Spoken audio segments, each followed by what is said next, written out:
sexing women. We know that he had a relationship with this woman. It seems at this point it's Arguably, almost better to too.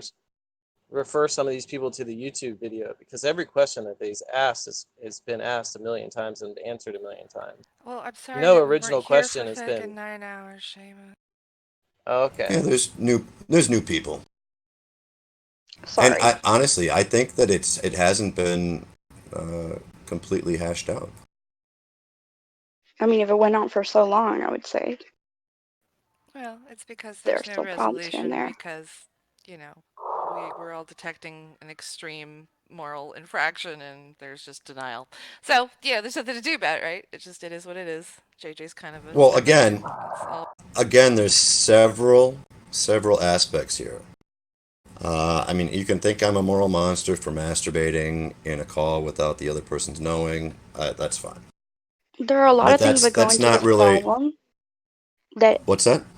there are a lot of things that go into this problem that don't necessarily have to do with each other. Like, okay, you didn't spread the rumor, but you did masturbate on camera without somebody knowing. So you're not at fault for spreading a rumor, but you are at fault for masturbating on camera. Tom. He definitely spread it. Let me ask you this, Perfia.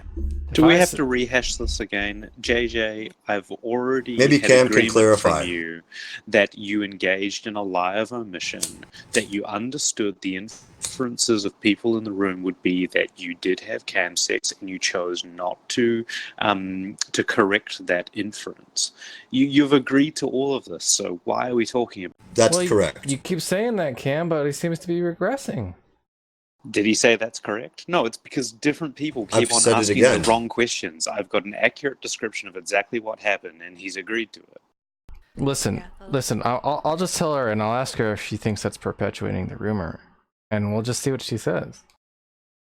Now, Perfia. My girlfriend is totally on your side, JJ. Shut up. And she says these are judgy bitches. Shut up. Perfia. So Tell her to call me. If I ask JJ, it's like, hey, did you cam fuck this girl? And he says, well, how do I put it? Let's just say there was a lot of jizzing involved. Do you think that's perpetuating the rumor that they cam fucked? I personally think that alludes to some sexual contact, yeah. Who Whether doesn't? it be camming or something else, yes. Of course it does. JJ I understood personally agree with all of you. However, I can see why that response is perpetuating that rumor. Yes, but all I can see why said maybe though some was that people I wouldn't. jizzed. No. No, that's not what you no, said. that's not. Well, I guess I meant to imply that I was the only one jizzing. But it didn't. Yeah, Implication isn't the same as. So dishonest. Well, that part certainly wasn't intentional. I definitely intended to imply that I was the only one jizzing. I was only talking about my jizz. You're probably right. You're probably right there. See, he's just gonna accuse me of lying. No, this is completely honest. My intention was to imply that I jizzed. That you were secretly masturbating. You want everyone to believe that you were secretly masturbating, JJ. That's ridiculous. That's irrelevant. You're just lying That's your irrelevant. ass off. That's irrelevant. That's That's what you're irrelevant. saying this happened, right? No. That's what you're saying your intention was, for everyone to believe that you're secretly masturbating in that conversation. Incorrect. All I meant was to be explicit in that I was jizzing. There was a lot of jizz on my part.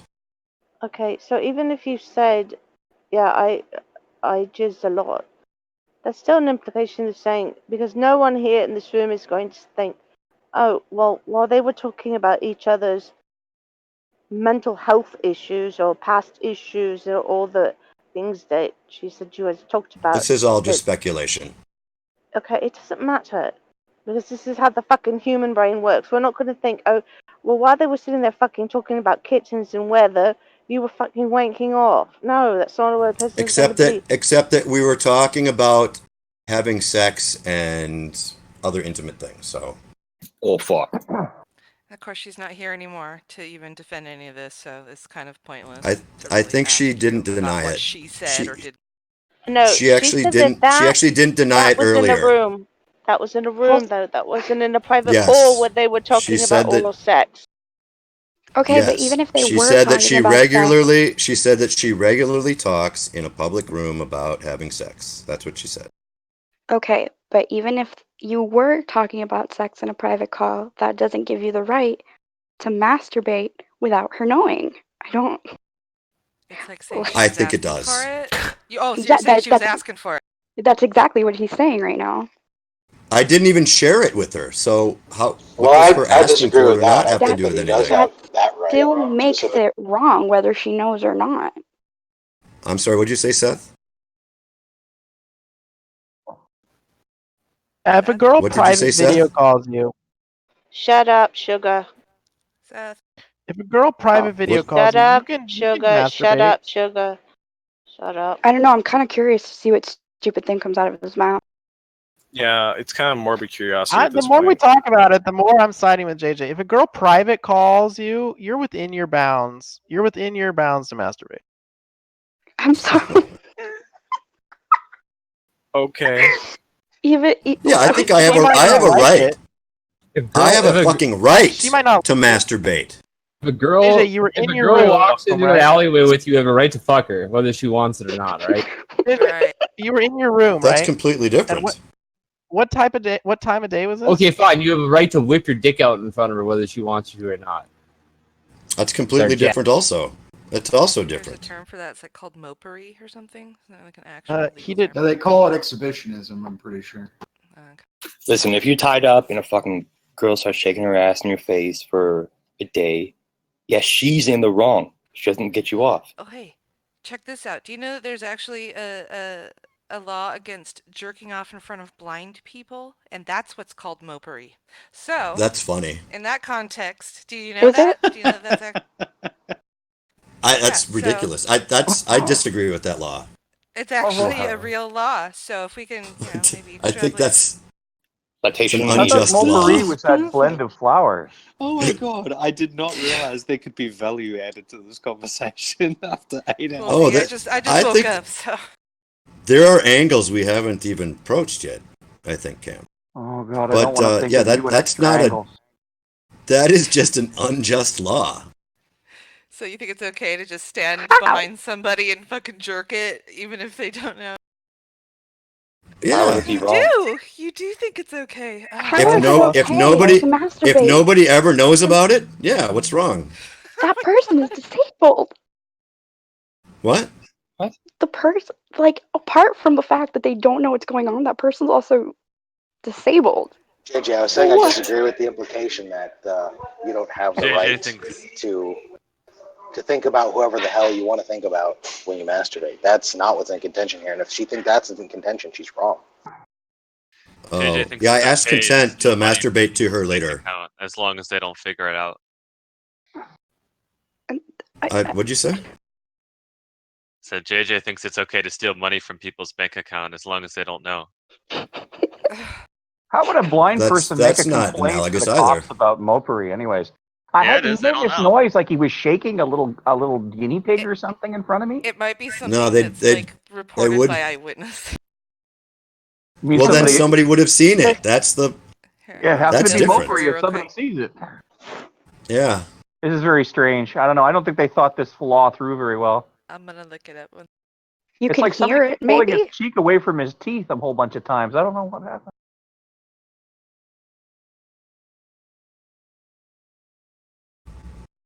So JJ, if you could just be invisible at will, right? Would you just be like Oh, no. jerking off in the middle of DMVs and shit?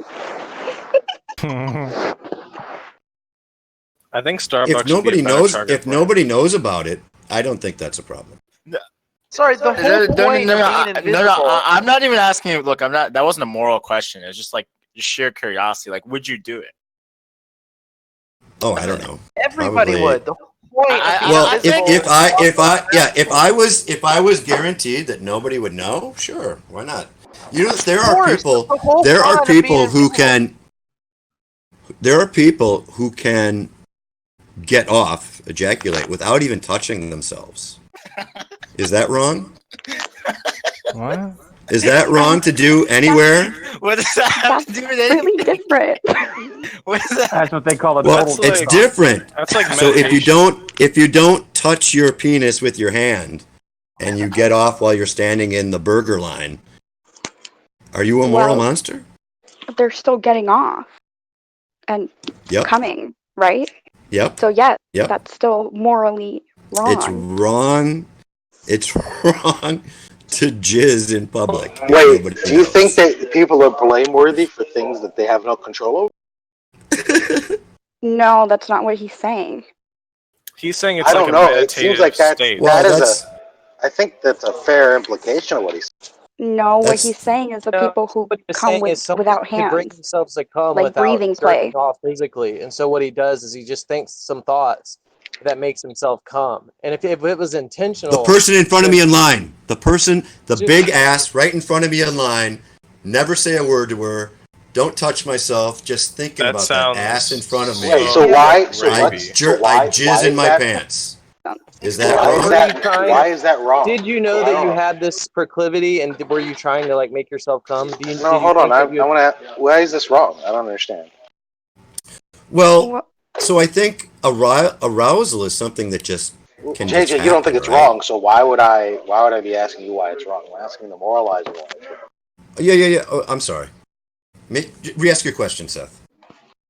Why is that wrong? I'm very confused about this.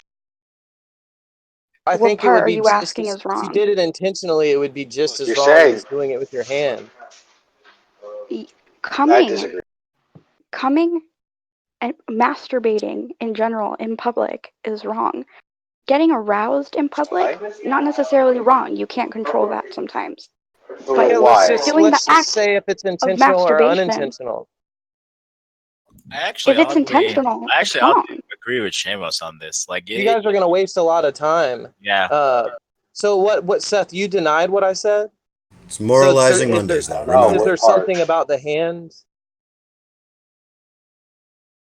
Seth, are you Yeah, there? I think. Yeah. So yeah, only the fact that other people know that it's happening. Can I Say that one more time? Only the fact that people know that it's happening.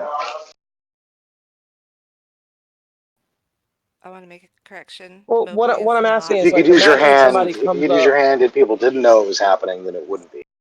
Really? I need the update on No, Mowbray. but I think Yeah, you guys right. are like confusing stuff. Let's ask this question: what happens if somebody jerks off in public and he comes or whatever, and people or he comes or something by jerking off in his pants and people see, and then another guy actually knows that he can make himself come by just thinking about it. Then he knowingly and willingly puts himself in a position where he's more susceptible to that by like looking at that girl's ass. And let's say that we stipulate that I he see what you're does do saying. it intentionally. Is it wrong on your view? And it's not? Yes. Who are you asking? Yeah. I was asking Seth because I thought he denied what I said. If people knew what's funny, Jay? I'm sorry. I'm laughing at the comments. If people knew that that he could perform that without his hands, would that be wrong? If he were to bring himself to completion in a line?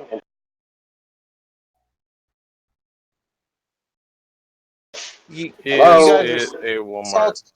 I'm asking a clarifying question. What's the fucking problem, Shamos? Why don't you just answer me? Yeah, this has to do with people knowing. That's my clarifying question. Like, if you're not, I'm trying to answer your question, but I'm just asking you a clarifying question. I don't know why. Yeah, it's getting kind of annoying. I asked him I mean, he's challenging me on this, and I asked him a clarifying question. He's fucking silent. That's kind of annoying. What is it? Are you asking whether they knew that he had that kind of ability?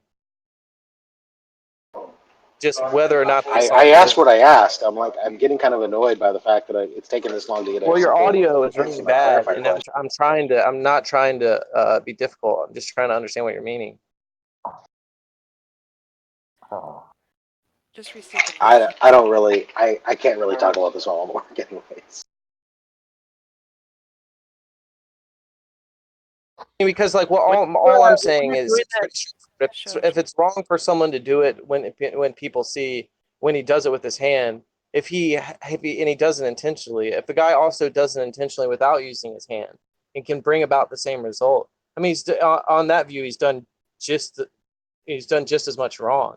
I don't see what I think it all turns on whether he did it intentionally. Now, like if a guy is just really, really sensitive and he walked up and pushed his cart down the aisle and seen this girl with a big butt, and then he just shot a load or something and he didn't do it on purpose, then like, yeah, of course it wouldn't be his fault. I mean, he isn't blameworthy, you know? Well, and so that's what I think that it turns on. No, it's not There are necessarily medical conditions like that, yes.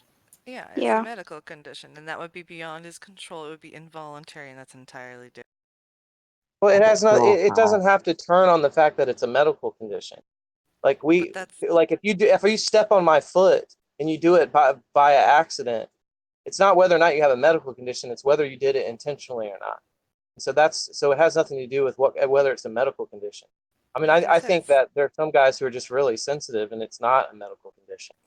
But don't you think there's a certain amount of involuntary arousal that then happens there that kind of, like what I'm saying is there has to be the intention, like you said, that, oh, I'm gonna get off to this chick's ass right now because I'm so turned on because I am so sensitive because of whatever my body does that's different than most people, and then it becomes a medical condition.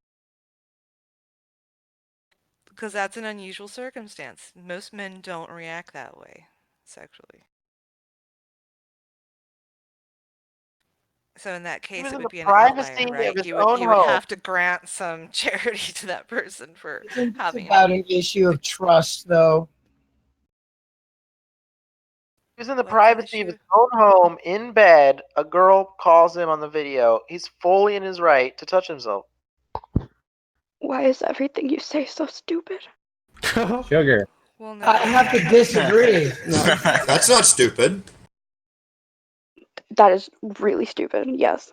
JJ, you were in bed, right? Friend, they deserve to know if I'm lying there doing that while they're having a conversation in confidence and I'm just jerking off to the sound of their voice. That's really just kind of like deceitful and sleazy. Yes. Why? Why? Well, I'd be interesting and try to take it out philosophically and see if we can actually like extrapolate what the principle is. That like what the moral principle is. Yeah, I'm hearing no answer to why that is. Yeah, the problem because the person just that's talking waving to you trusts that you're not thinking of them in a sexual way. At that moment. I said this in the chat earlier. Why is that? If you have a friend, I mean, like this is literally like the 7th time this has been explained to JJ. Yeah, I don't even know if I should bother.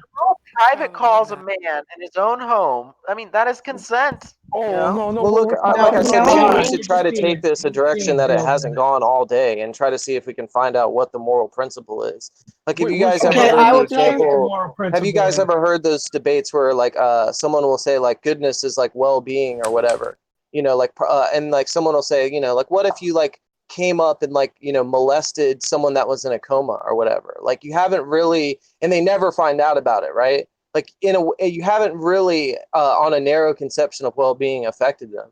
And so like what they do is they try to broaden it to something like, you know, it's people's well-being plus you can't violate their bodily autonomy. So then the principle changes. I don't understand why it's well-being plus bodily autonomy. So I'm saying what is the thing that's going on here that especially makes it wrong? Like I've heard a bunch of Well, wait a minute. Why does it have to be reducible, and why does it have to be a principle rather than some sort of like particularist view? It could be, but what I'm saying is I think it would be the conversation kind of stops there. And I think that's kind of a lazy way to do philosophy. So like if you see people like if you saying like if you see that people constantly wanting to particularism with stuff like what's that. wrong? Jack holds the particularism or thinks the position sound. I actually think the conversation Shamos wanted to have sounds interesting.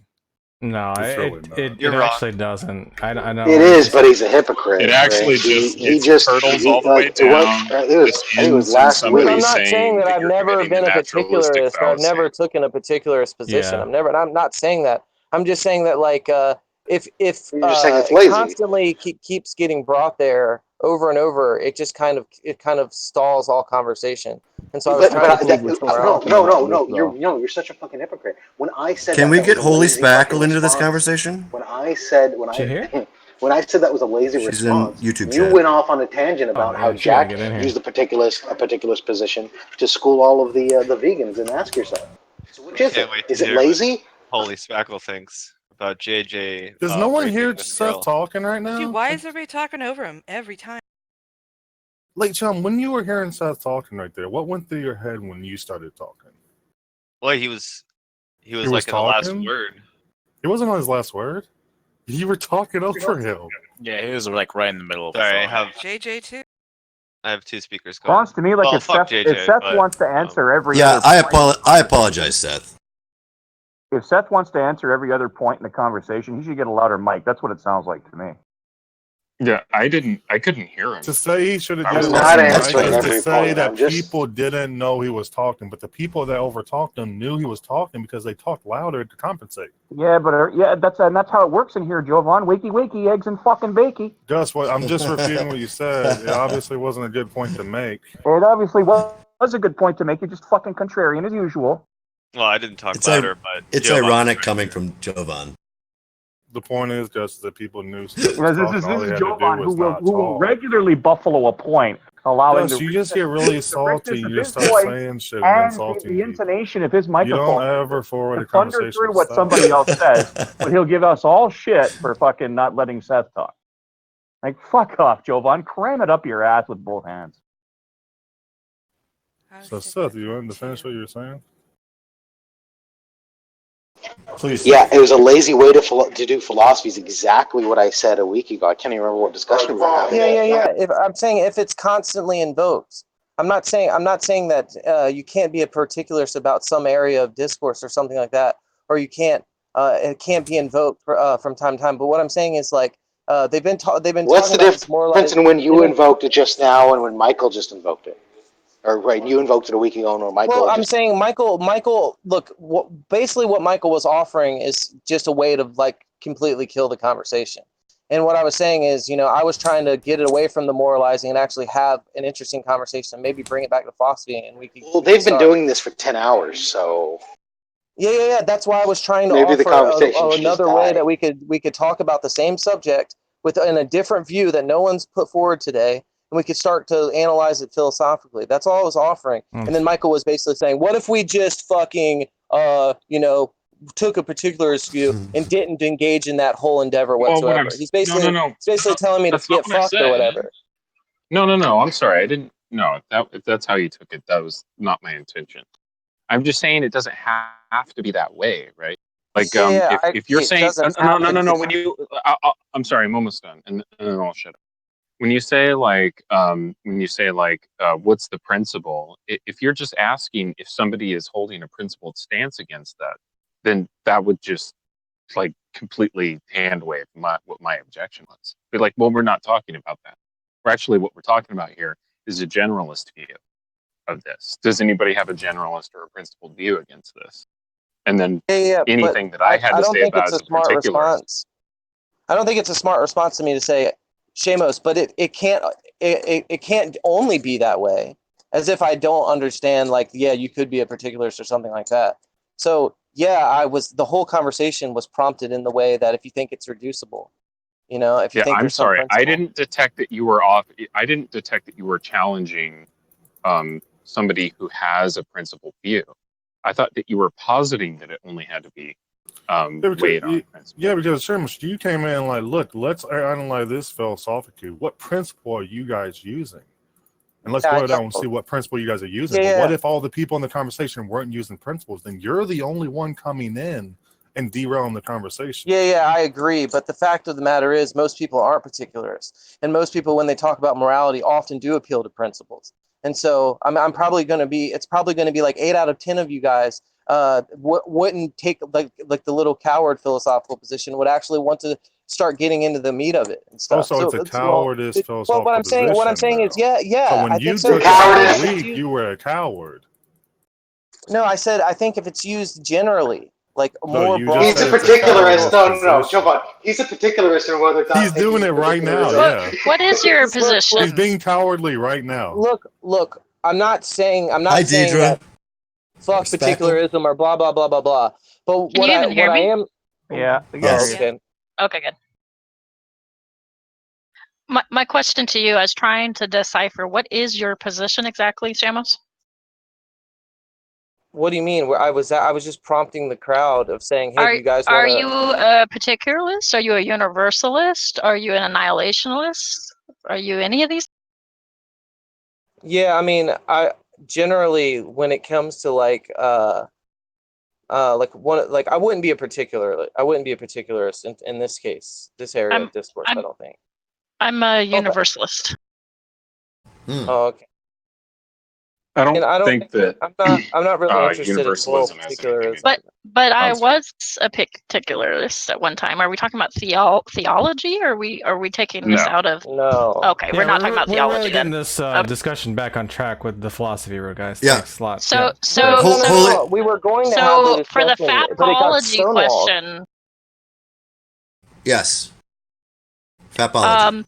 And in the fapology question, people were asking, is it moral to fap and someone doesn't know about it? Like, I think that's ambiguous. I don't think there's, but were you on camera? I prefer to not know. Yes. The situation.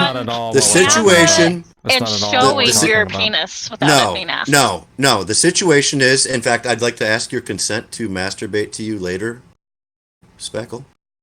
I've been told I need to ask for consent from on. I have a don't tell policy on that. Okay, fair enough. The situation was being in a private video call and masturbating.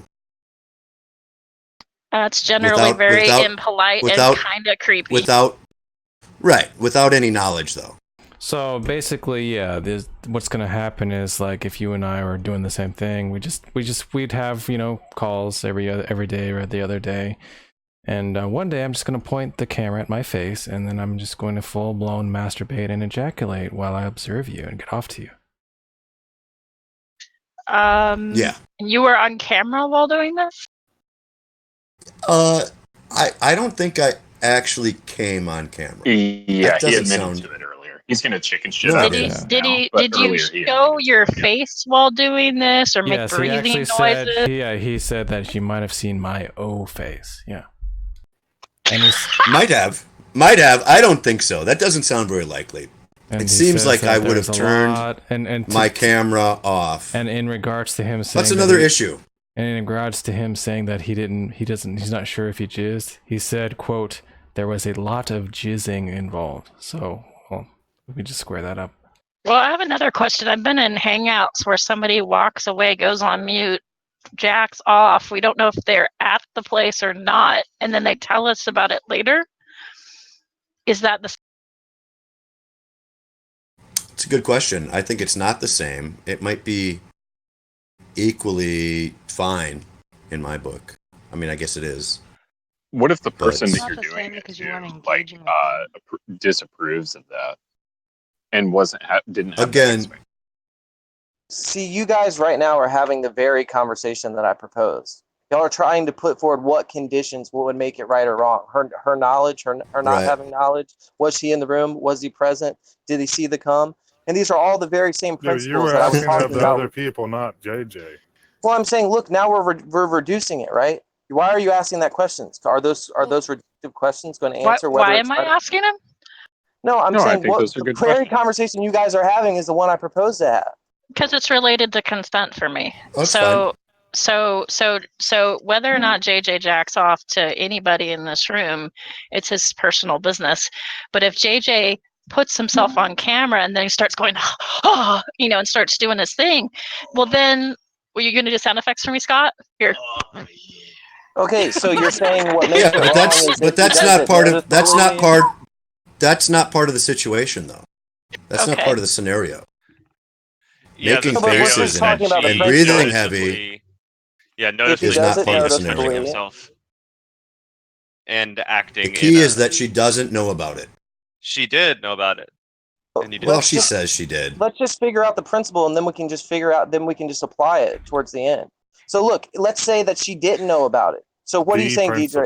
It's wrong in virtue of the fact that she did know about it and that she was offended by it or something? That's what she's just going to say no, and I don't think it's just that. And then you're going to be like, oh, well, is this... And just going to be basically reduced to a particularist view. She's like, oh, well, what's the relationship? Particulars is a minority view. Not I don't think it is. I don't think it is. Not that many people think that way. I think actually most people think that way because as soon as you start doing something like, well, what do you think stealing's always wrong? Well, let's say, what if in this situation? They're going to say, oh, I would have to know. I'd have to be there. I'd have to, I don't know. Like, you think most people aren't particularists on stuff like this? It's ridiculous. My thing is, if the person doesn't consent to it and you're having a sexual performance in front of them that they did not ask for, then that's on the creeper zone. But if it's like in your private time and they don't know about it, then it's not in the creeper zone. But they didn't know about it during the call. I think I think that's sort of creepy because it's like saying, oh, by the way, all this call was recorded after you have a personal conversation or something. Like it's kind of along those lines of like trust violation. Exactly. The victim has claimed, important That's part interesting. is that the victim has claimed that she asked him to stop touching himself through his boxers at one point prior to this. So it's not like she said no. She said no. Okay. She had to threaten to turn. She had to threaten it in the call because he couldn't help it. Yeah, that's just the allegation that I deny. AJ, I gotta side with the victim and say, come on, man. No, don't incite him. He'll actually do it on command. Well, what are you siding with the victim on? That no means no, man. There was no means no, JJ. He's denying that she ever said no to that. They were supposed to be friends. There was no. In fact, there was some no's. Let's be accurate. There was some no's. Oh. She said don't talk about that, or and I respected that. So I mean that's true. Went ahead and did it. But there was no don't masturbate. There was no to any masturbating. It's probably look, the girl was raping didn't say no, stop raping. She just said no, stop. No, yeah, she said no. So, I didn't know what she meant. She said, could have "Get been off telling me all me. sorts of things. So the proper response I would suppose to do would be I'm sorry I made you uncomfortable. Back away and probably never talk to her again. Oh, right. Holy speckle, that's a really good point. Don't try to the one that I made like 6 secret hours the next ago. time. After I was busy with real life. I didn't hear the previous. My apology. Oh That's no! That's no, great. No. I'm not That's blaming great. you So for that. I'm saying that I made the very same point. It seems to me like reasonable people in this conversation have made the same point, but JJ doesn't think he has that obligation. It's been my experience with JJ. We've always had friendly interactions, but never anything that's weird or frisky, and that's just the friendship and relationship that we have. But my point is that if somebody violated me, then I would at least want an apology and a change of behavior. I think most reasonable people would expect that. So just to add something, 2 things about the apology. First off, not only does JJ disagree with you about that, but he actually thinks that they should be the ones apologizing to him. And secondly, if it matters to you, I'm not sure if it does, JJ's 48 and the person was 19.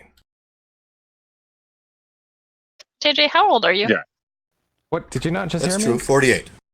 You're 48? Wow, you're Yeah. quite a bit older than me even. Wow. See, I'm 39. And I think that if I was whacking off to a 19-year-old, I should get my head checked. Oh. And I'm an ass. Yeah, but it's also interesting that he thinks that he's the victim here, right? Like he's not just refusing to apologize for his like abhorrent behavior. He thinks that his victim should apologize to him. Yes. Isn't that right, JJ? Yeah, that's right. Yes. And the expectation that we're just supposed to dismiss her testimony against you based on Yes. based on knowing that you actually jerked off in front of somebody. It doesn't make it, you're not exactly the most believable party. Why? I've been completely honest. Because you actually haven't. you fulfilled Not with her. the action. You fulfilled the action that she asked you to stop doing. Well, There. That's that the never most happened, believable thing though. that she asked you. If you actually That jerked never off, happened. It never happened. So says you. She disputes. Yeah, so says her. Why are you believing her over him? What do you think would happen if you did ask her? Because we have background information of JJ, Ben. She's only saying that after the fact that she was angry that she heard this rumor that was being spread. The guy has already admitted. The guy has already admitted to making her participate in his sexual escapades, right, without her consent, right? Like she was without her knowing. She was Is that any better? participating in conversations. She was participating in conversations wherein she didn't know that this guy was just touching himself. And Can we get JJ the Harvey Weinstein? There are times when he was touching himself, and she said explicitly, "Please stop touching yourself." So JJ, the best I can this to is I went surfing once at Black's Beach, and this is back when I was younger and fit. And Black's Beach is a nude beach, and it had really good surf. I lived in Belmar. It's an unofficial news beach. So my friend Marlena was like, a hottie, and I was all right. And we go out, and we're probably about 19-ish about then. We go out, and as we're going out, we see a Mexican dude, and he's got like a towel over him. You can totally tell he's just jacking it.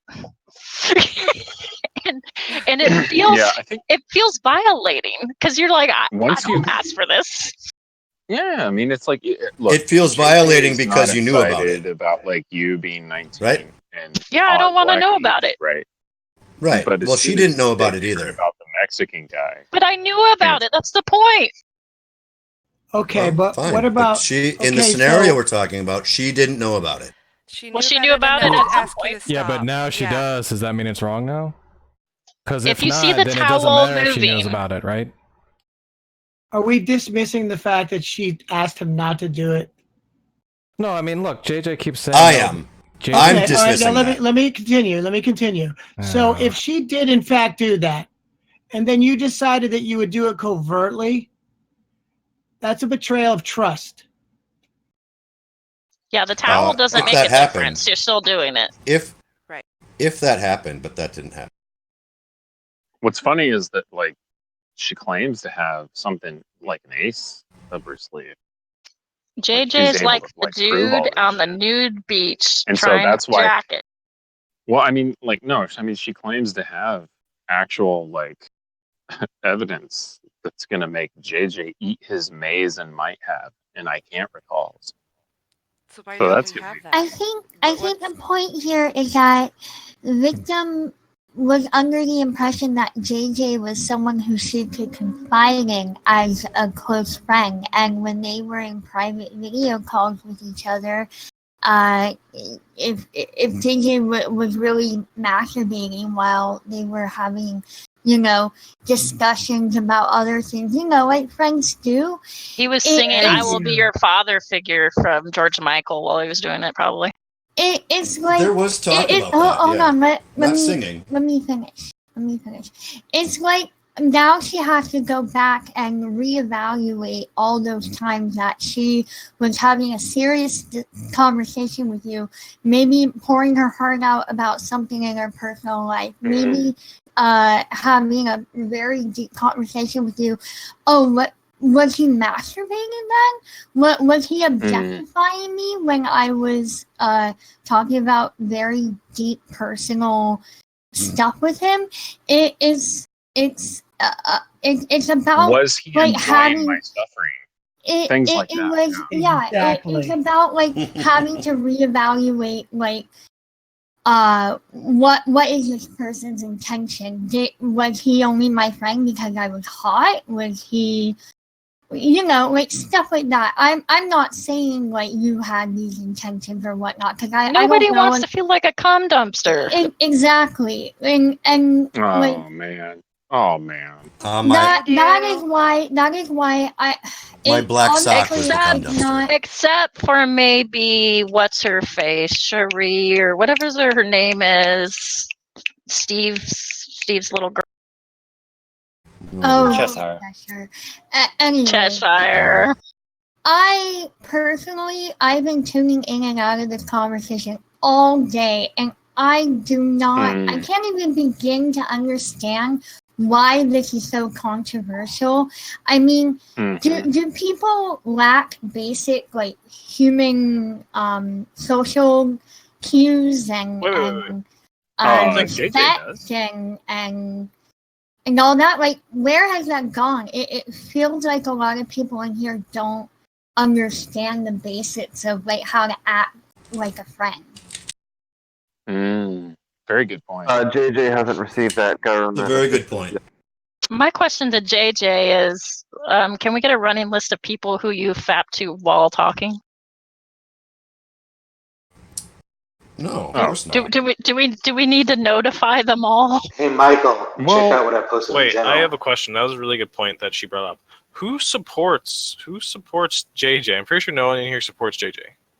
Like 2 people, I think I heard. Like, for like 5 there's been numerous people throughout the day who have been defending JJ. It's been numerous. Upon knowing the situation now and hearing, I cannot side with JJ. If this was just a matter of private, if it's a matter of private fapping, I mean, mind crimes are mind crimes, right? Like, it doesn't matter. But if you kind of go, oh, by the way, the whole conversation.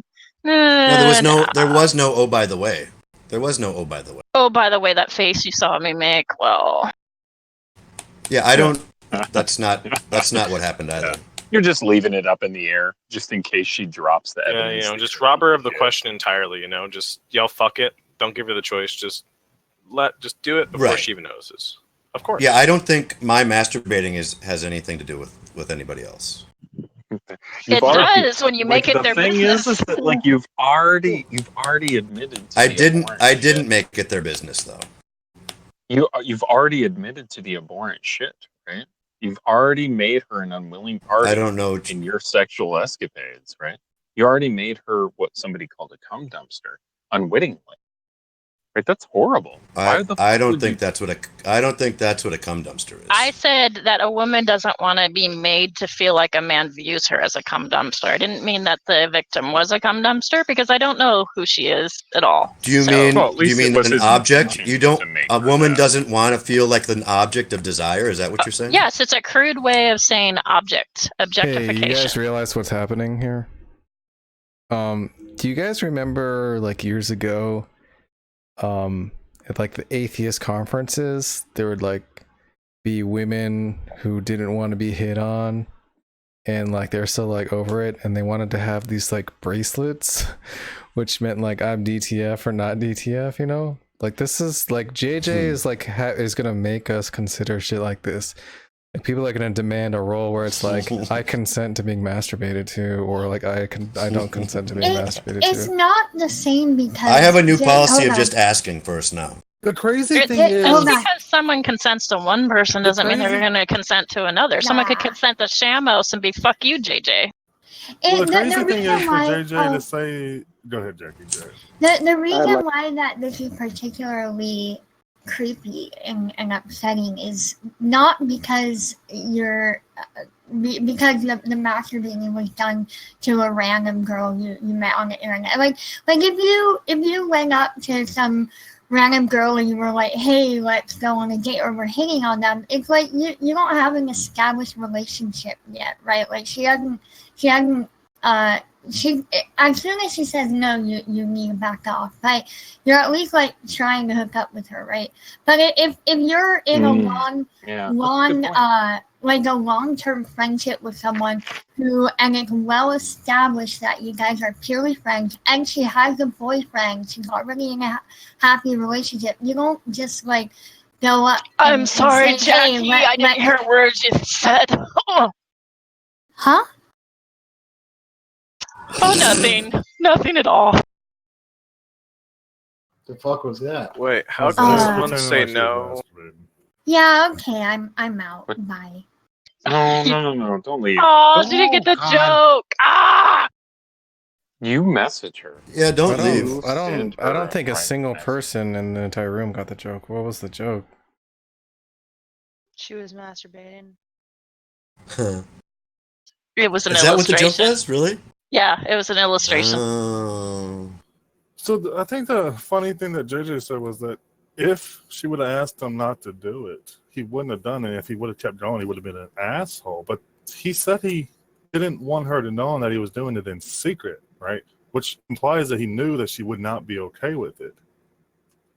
So why would that doesn't follow, Jovan? So why would him telling her that doesn't follow? Why would her telling him not to do it be making him an asshole if he already knows that she doesn't want him to do it and he's doing it anyways?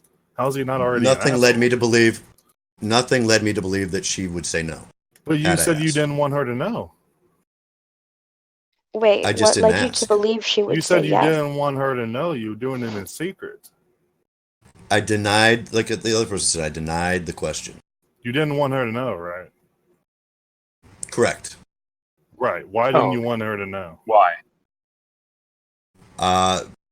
Potentially she could have said stop. I just wouldn't you thought announce she it. wouldn't want you to, right? It was possible. No, do you believe that she probably wouldn't want you doing that? You want to talk about probability? I couldn't speak to probability. Just answer the question. No, answer why you didn't want her to... No, you didn't. No, you didn't. JJ, what question you I did. Answered? I did. I didn't What question ask. do you think you answered? I didn't ask because there was the potential to say no. Right. That's the point. Yeah. So what? So you just took it. So you didn't ask because you thought she might have said no. So you went ahead and did it anyways. If anything that you said would make somebody an asshole. So you just took it. I think we gotta put an end to this, man. We're 10 minutes from it being Memorializing Tuesday. I don't know if we can really let that happen. Demoralizing Tuesday? Hey, it's not even 9 here. Oh, it is. Well, it's not even yeah. 9 here. Yeah, everyone from the Midwest. It's only JJ doesn't even have a clock. It's only 11.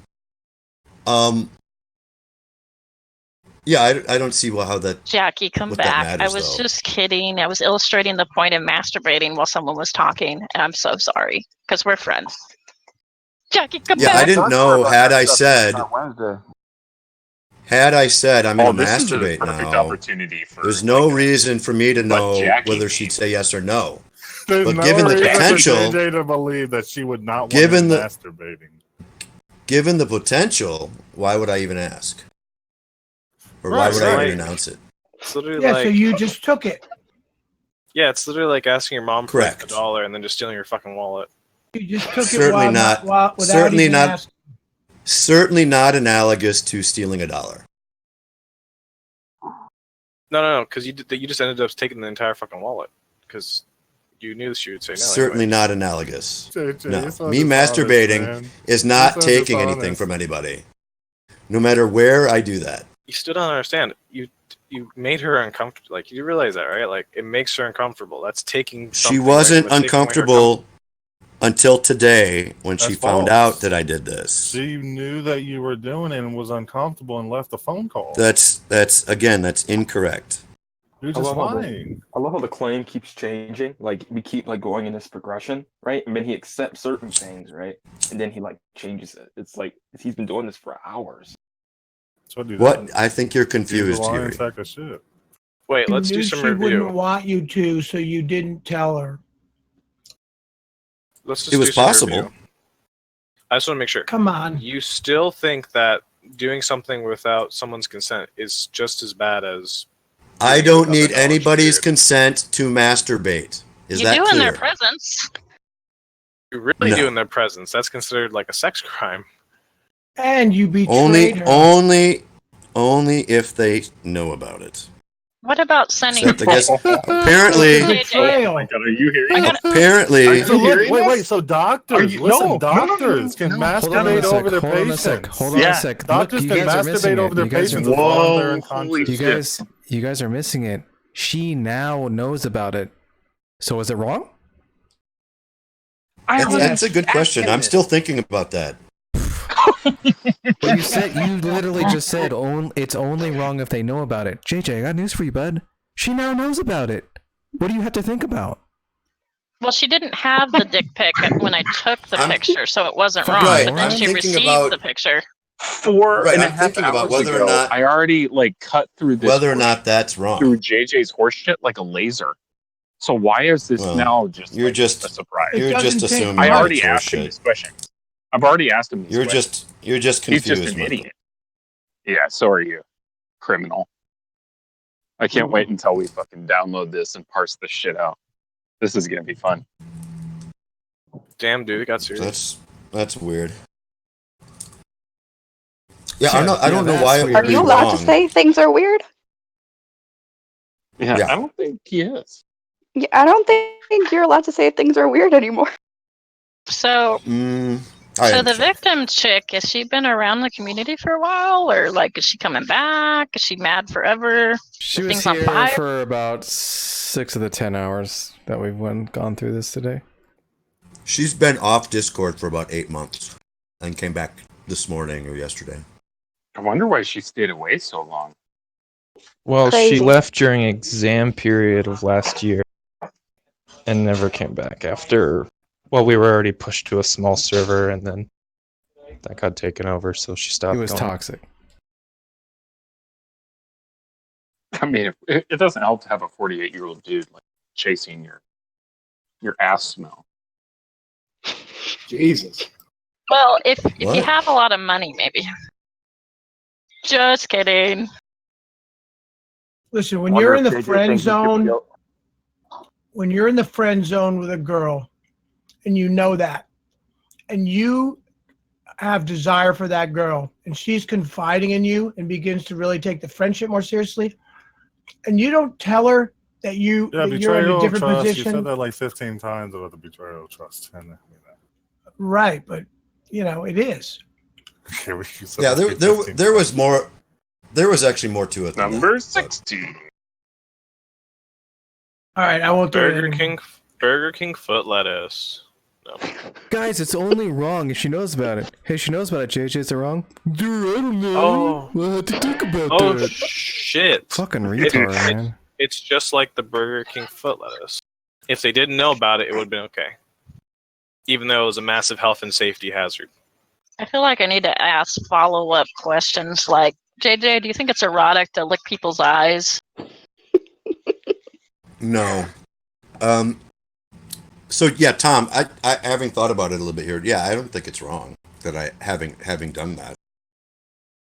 Wait, I have a follow-up when you question meant to the by it's follow-up only question. wrong if they know about it, but if they know about it, it's not. Yeah, I should have Keep said making that. that That's same what I point. said. The reason Fucking why I keep making that same point is that you tried to hide Jesus something Christ. from her that you knew she wouldn't like. It's We betrayal got of it. trust. We Betrayal know, of trust, 16. right. 16. I'm sorry. Yeah, I He's would. not responding to it. I probably- think that's why I'm saying it. I would probably do that. I would probably hide the fact that I did other things, just because she would find it, unpleasant. If you knew she Whether would I find it was- unpleasant, why are you doing it in the first place? I don't think I have to Oh, you knew ask she for found it consent. unpleasant, JJ? Oh my god, this You is just fucked worse and yourself worse. again, buddy. I don't Jesus. understand. I don't think so. It's a hypothetical. You just said you knew I don't she'd think- find it unpleasant. I don't think I have to ask consent to, pick the cheese out of between my toes either. But that's your own body. If you're gonna pick the cheese But I'm out of not someone gonna- else's Yeah, toes, so you is can't fucking have jerking my consent. dick. It's my own fucking body, dipshit. But you're doing it to someone else. Look, JJ just fucked himself hard as fuck. He just admitted that she would find it unpleasant for him to do that. He just said a minute ago that he would have no idea. Let the record state. Do you think about other played people? The board is running out of memory, boys. Keep going. I already admitted that the potential was that she would not No, like you to just know about said you knew that she would find it unpleasant, dum dum. I didn't say that. You're Yeah, you dumb. did. I think he said Yeah, I you thought did. that she would find it unpleasant. Is this a? Which Is just, this the That's real? the same is this thing. real? I said anything that I thought somebody might find unpleasant to know about. No, he said new. I would keep it to No, myself. you said you knew that she would find it unpleasant. Yeah, I've been Oh, playing if that- she knew, I've been if she playing that thought, back. if she knew, it's a If she hypothetical. knew, Yes. she would find it changing unpleasant. it. Oh my god. It's irrelevant. It's a Issue an hypothetical. apology and JJ. don't do it again. JJ, I've been listening to you say I knew she wouldn't like it over and over again. I'm literally listening to it right now. That's not true. depends on what the I never definition said of is. There's no way I could know either way if she would like to know or not. Then why wouldn't you ask? Why would I? Why wouldn't Oh my you? god. Way to go. We've already established that I don't think I need somebody's permission to masturbate. But or you're pick in the their cheese presence. from between my toes, or stick my thumb up my butt, or fucking knit a sweater. I None don't of need those anybody's are fucking consent. Yeah. What? No wonder, dude. But you're None in of those someone's things are what? presence, Your right? whole situation is no longer a mystery to me. Your whole situation is just no longer a mystery. You're the kind of guy that pulls it out under the table at a business table. At a business table. Maybe. That's just what You can speculate about that all you want to. He drills out a stack of business Yeah. cards and goes to town. I don't need to speculate. JJ I have works at a abductive call reasons center. No for one will believing know. that it's more likely to be the case.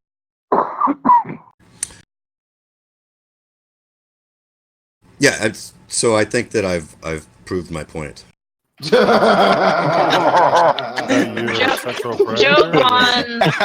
Jovan's actually right. I agree with him. I haven't heard any real objections. Jovan's Dude, what world do objection you live in? is correct. Still no real objections. What world do you live in? I just don't. Still nothing. She can say, "Ew, it's icky. Stop," and that's a good enough objection. Or What- "Ew, Yeah, you're but that- old. Stop." No, that's not a But good that message. didn't He has to happen. say, ew, stop masturbating. "Ew, you're She has to middle-aged. You're use the older than word my masturbate. dad. Stop." No, Yeah, that still didn't not happen. Good enough. What You up, didn't use the Joe? word masturbating. Hey, what's up? Joe, we're going on Why hour, isn't hour JJ 11, there? I think. I don't. I'm about to ruin this whole man's career. I mean, JJ is just such a piece of shit that, I mean, this fire is just still burning. He Joe, seems I have a like new he's policy. gotten, I know your policy. I've been listening. It's not like I haven't been listening. Well, can I get your consent to jerk off to you later, Joe? Sure. Wow. Thank you. I think I'm the first person I've heard who said sure. The first person you asked, they said you can go kill yourself. The other girl Yeah, that said was she rude. had to don't She ask meant for hotel in-game. policy. She meant in-game Don't qualification. Yeah, she don't meant ask, in don't tell Minecraft. me. Not That's in my true. presence. Not in. Not. No. Just no. What if Okay. I'm doing it right now? I stand by my statement I don't need to about know about in-game it. though. Right, in-game. Minecraft. Is it wrong? Who is In-game. that person, by the way? Minecraft. You guys just brought in Wait. new people? In Minecraft? Yeah. Well, I did. Oh yeah. I was I would roll, asked if he Joe. could masturbate No, to me, just- so No. I'm not gonna just- say it. I just said something and then in game. in Minecraft specifically. Right. Yeah. Right. He said you could go kill yourself. She wants him to lose all of his diamonds. All of the diamonds. I want him to lose everything. No, don't even say that phrase. It'll get. Like, is he gonna whip out the sword? Like, what's happening? Everything. Diamonds. I do. Try to like. I do disagree with something that Holy Spackle said. She said that if you're what she said, if you're 48 and you get off to 19-year-old girls, you need to get your head examined. That I definitely disagree with. That's ridiculous. Man, I tell you. Yeah, that just seems weird. That's No. just the norm. I mean, Yeah, Wait a nobody minute, watches. am I the Nobody only one watches that mature caught up- porn. Nobody. Did he just What? say he's wanking off right now? Is that what you said just a Yeah, minute he ago? said that too. I mean, heard most that. most likely. Hey, Molly, Molly, Molly, considering he's a fan of stealth, we may never know when he's giving himself a handshake. So No. Molly, my question is, as somebody that's with a cop, what would your cop say? That's outside my jurisdiction. I can't speak for him. We've Oh, it's never not had to deal illegal. with this. It's not illegal. We've First never of all, had to. you don't Yeah, need I've to be never had talking to about deal. me like I'm not in the room. Okay. Yeah, that's true. You want to talk to Molly's husband? Right, I'm Wait, right I don't here. really. I don't really. oh, the here we story go. is I that don't she- understand. Oh, moralizing. Oh. Wait, Yeah, so I I don't don't. know. I don't really understand. Is it that he was on the phone with her and he was just masturbating without to her voice or whatever while she Not on the phone. No,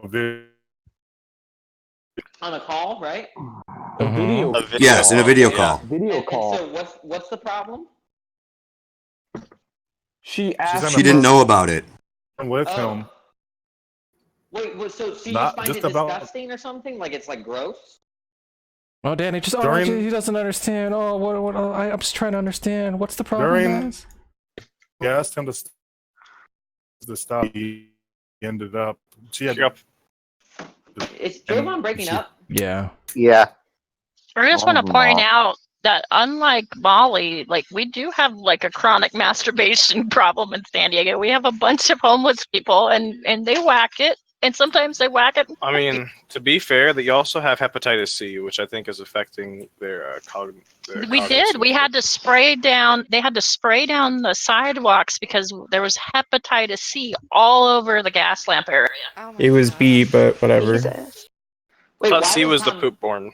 Why was All right, so here we go. This is actually a good summary. JJ was masturbating to someone that he was talking to on camera without them seeing, without them knowing. But she actually states that she did see, told him to stop. He refused. She had left the phone call on at least one occasion because of it. The important part is their He was then asked relationship. about his cam chat and told Tom and others that Jizz was involved, implying that he did way more than what he actually did. And instead of just masturbating to him secretly, he actually had a cam fuck with her to all of us. Now, a bunch of rumors were made to make the situation worse. JJ doesn't deny the rumors. He just denies that he perpetuated it, even though he admits to saying that stuff about Jizz and saying that he's seen random shit. The victim shows up, confronts JJ, and then JJ says that she's lying about everything that she's saying and that she actually needs to apologize to him. Danny doesn't understand. Oh, Go we ahead, gotta Danny. Yeah, wait, Danny, were you around when that started? I need to clear something up. Why is Tom being all up? You need to get on a good mic. Oh, I'm being obtuse? Right, I'm being Yes, obtuse. you are. Yes, Right. I can't. It's inconceivable that you would mock me after I'm wondering why y'all talking about this for 11 hours, right? Inconceivable. Danny, you're really far away from your mic, Danny. Am I really far away? No, I'm If you were louder, it'd be so much better. I'm just trying to set Tom straight. My confusion, right, is that this is being talked about over 12 hours. So I must have a shallow understanding about what's going on because I don't see how 12 hours of this talking about the subject is warranted. Now you understand, Tom? So the tiny little midget that was screaming. Do you understand, Tom? Huh? How short is this guy? You're really far away from your mic, Danny. He sounds tiny. It's like if Jiminy Cricket was trying to talk to us. He's on the ground, and he's And always let your conscience be your guide. Okay, Danny, I'll support you on this. He's on the ground, and he's Oh my gosh, the Wonka vision is perfect. We gotta put him on the stretching machine. You guys are mean. Danny, now that you've heard the full content, and JJ's just lying his ass off about a lot of things. He's contradicting himself constantly, and blah blah blah. You understand now why this shit's been going on for a while? Of course, Okay, how about this? Let's put it in this perspective. Let's pretend that Shani for Christ. Okay, Tom, can you hear me now? Can you hear me now? Yes, yes. Tom? Okay. We hear you loud and clear, Danny. Wonderful. Okay, Everyone Tom. shut up and let Danny talk. Okay, Tom. So what was unclear, right, about me wanting to get clarification as to why we were talking about this subject for over 11 hours, right? Yeah, I came in saying I don't know what the big deal is, and what I just mean by that is I don't understand what could possibly warrant a conversation about JJ for 11 plus hours. Why don't you sing? Well, Jovan told you. Wish upon a star. Look, I You don't. want a hug, I dude? lost track. I mean, I'm just not. Honestly, I'm just not interested. The point is that Well, the reason then why I that came in explains like, it. what explains what, Tom? Why you don't get it and you don't know what's Why going on is because I guess you're not interested. So why would you be understanding what's going on? Look, it doesn't matter what comes out of Jovan's mouth. The point is that it's a conversation about JJ. Right? And Fuck JJ. Right, so I don't need to understand the details and the intricacies of what happened to JJ. All I need to know is that it has to be unwarranted in terms of talking about it for 11 hours. Well, that's not true. What if JJ like raped 30 children? Then he'd be in jail, and I wouldn't talk about him ever again. I don't even. What is going on? I don't understand this. I can think of many situations where like we would talk about You know what's JJ going on? Okay, now, here's Tom coming in. What's going on? What's going on? Let me tell you what's going on, Tom. I'm triggered by you. That's what's going on. Hey, my dude. Do you want a hug? Why is anybody interrupting Danny? Please don't interrupt Danny. Who are these Danny- people? These new people. Danny, Where am I the moral monster? Not get interrupted. But is JJ? Am I the moral monster, Danny? Well, I don't know what to believe, JJ. Is JJ's conduct really much better than having raped 30 children, Jovan? I mean, think about what we've had to endure. He was worse than that before this thing. Are we saying lock him in a room with Matt Pell? What's happening? I mean, you know, JJ is like, he's like a terrorist. That is true. Go ahead, Danny. No, I'm just.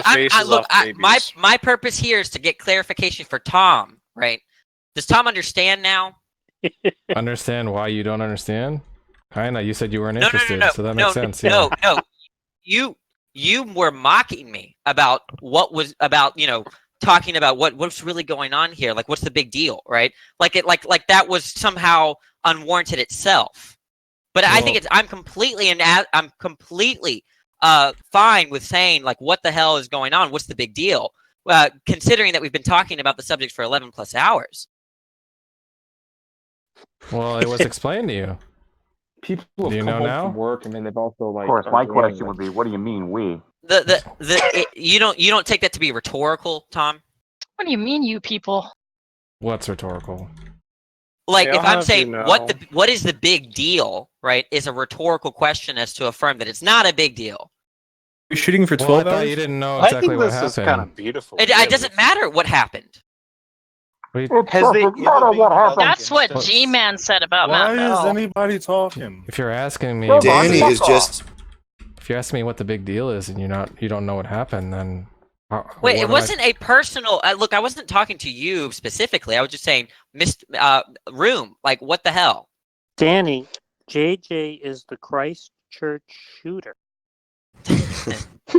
Danny is just incredulous as to why this hangout or this discussion has been going on so long. That's all he's saying. Because he's the Christchurch shooter. You can JJ's expect the people- reason why you can't stream from your phone now? And Danny, the answer is apparently this is just an amazing topic. I know it's just ridiculous. It's a cool, amazing topic. JJ is a moral monster. And we've had a revolving door of people coming in to moralize and tell him he's a piece of shit. We've had people like Chamos Apologize, coming in. JJ. Apologize. He's gunned down like dozens of Muslims at prayer. We've had people come in try and defend JJ. People try to understand JJ. We've been watching JJ flail and say this and then contradict himself and then deny this and that. We've had the accuser come in and sit him down and expose him. I mean, like, this is, I mean, God. For someone to say, why have we been talking about this for 12 hours? I mean, it's just like, I don't understand. You must not have any kind of understanding of what. Do you know what it means? Do you know what I mean? Do you know what it's rhetorical, Tom? Come on, you have these cues. You have the ability to pick up on these cues.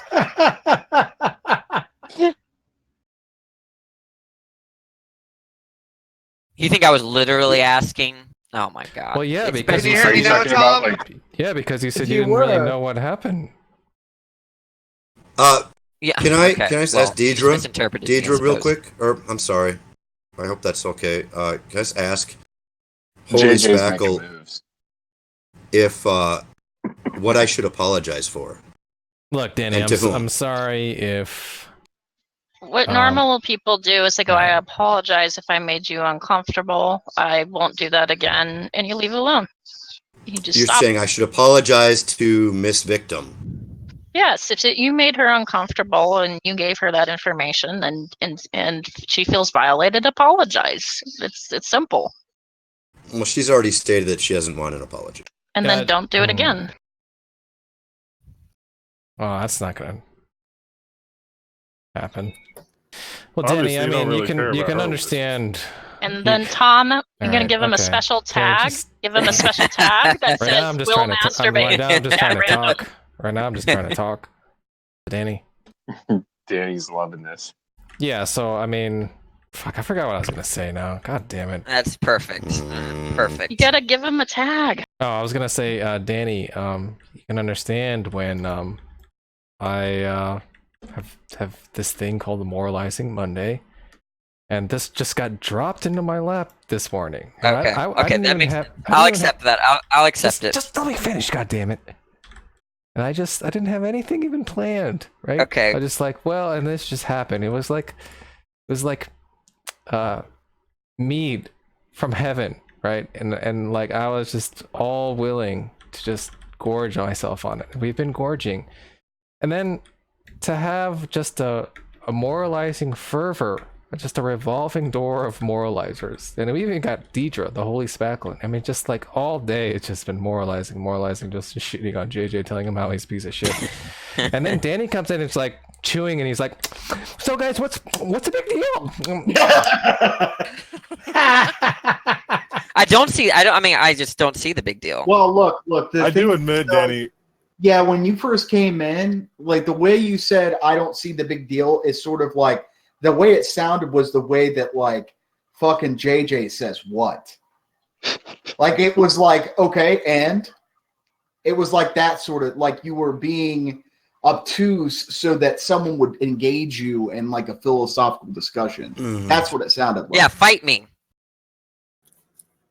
I had the same interpretation Tom did when you first came. I thought you were Hey, just Danny. basically the same thing Tom did. That was How much sugar are we working with today? I've had a lot of tea. Yeah, Chum is. I love it. Chum zoned in immediately. I'm writing on the this down problem here. in my notepad. This is all being documented. So, Danny, you said that you're unsure of whether or not I'm a moral monster. I don't like inferring people's like honesty. That just is so boring and like tedious for me. Well, I'm not asking you to do that. Well, I isn't don't that think what's in there's any question? Like, if honesty. I could believe everyone. Well, some people are questioning that, but that's not my point. My point is, Danny that, would need am I a to- moral monster Look- for masturbating in a private in a cam call? No, there's one-on-one cam degrees. call without the other person knowing it. Yeah, I don't really. I wouldn't care if you did that to me. In fact, I would. It's a compliment. It's a compliment. But Danny, Well, you can it's- understand how some girls would think that that's just Yeah, they just. disgusting and crazy. Yeah. If he said, by the way, Danny, your argument was so boring, I jerked off to the sound of your droning voice. What would it still I'd be be a compliment? flattered if JJ did that. let's say you're on a Discord call with one of your students, Danny, and you were like just teaching her some math or whatever the fuck you teach her, or science. How old is the right? student? And she's 18. Oh, She's yeah. 18. Okay. And then you just start masturbating as she's talking. She and just unaware of it, right? You think that's just completely appropriate, right? Appropriate? I mean, Yeah. you have most reason to masturbate at that point. Danny, seriously. I'm being serious. Do you think that's appropriate? You have most reason to do it. Look, he's dodging. Which means, yes, it's appropriate. It's what you Do ought you think to do. do you think if you told your principal that you're doing that, he'd be Amen, like, "Oh yeah, Danny. that's appropriate"? No, I wouldn't do that. That would bring out different consequences. But That's why not wouldn't you do that? You wouldn't have because you don't have most reason to do it. Why wouldn't you tell him though? Why wouldn't I tell my principal that I secretly masturbate to students? Yes. Because I might get fired. Why? Why? Why would I get fired? Because they don't like that. But it's completely appropriate. Yeah, and the girl doesn't like it either. No. You're changing. Look, I'm saying that you have most reason to masturbate, secretly masturbate in that context because No, you're changing it, Danny. I'm not. You know, I'm not talking about whether or not it's just what you desire in that scenario. I'm saying I'm putting like some more connotations to it and talking about whether or not you ought to do that in that situation to that girl. Like if that girl is going to find that to be something that's extremely distasteful and would upset her if she knew about it, ought you do that? should I consider the fact that if she found out that I was doing that to her, like should I? Oh no, but I mean, if I thought it was very probable that she would not find out, I would dismiss that scenario and I wouldn't care. But if I knew that she was going to find out, then I think that might change. Maybe I have most reason not to do it. That makes sense. What if she saw you and then asked you politely to stop? Right. So if they know about it, is And it you then continue- wrong? Yes, I think. Yeah, So you would have agree reason. it's wrong because she knows about it now. Yeah, well, if in the yes, I think that if there's something There you that I go. would not Now- have reason to now- do it. Congratulations, Danny. Now you know why we're moralizing and you know why it's wrong. Well, I'm How just do you saying that feel I about wouldn't. Look, wait. necrophilia? Be careful. I'm saying that I wouldn't do that. Right? Maybe it's worth it for JJ. Well, it doesn't matter. Now you understand because you actually About- think it's wrong. Well, yeah, I wouldn't do that. Right. Okay. Cool.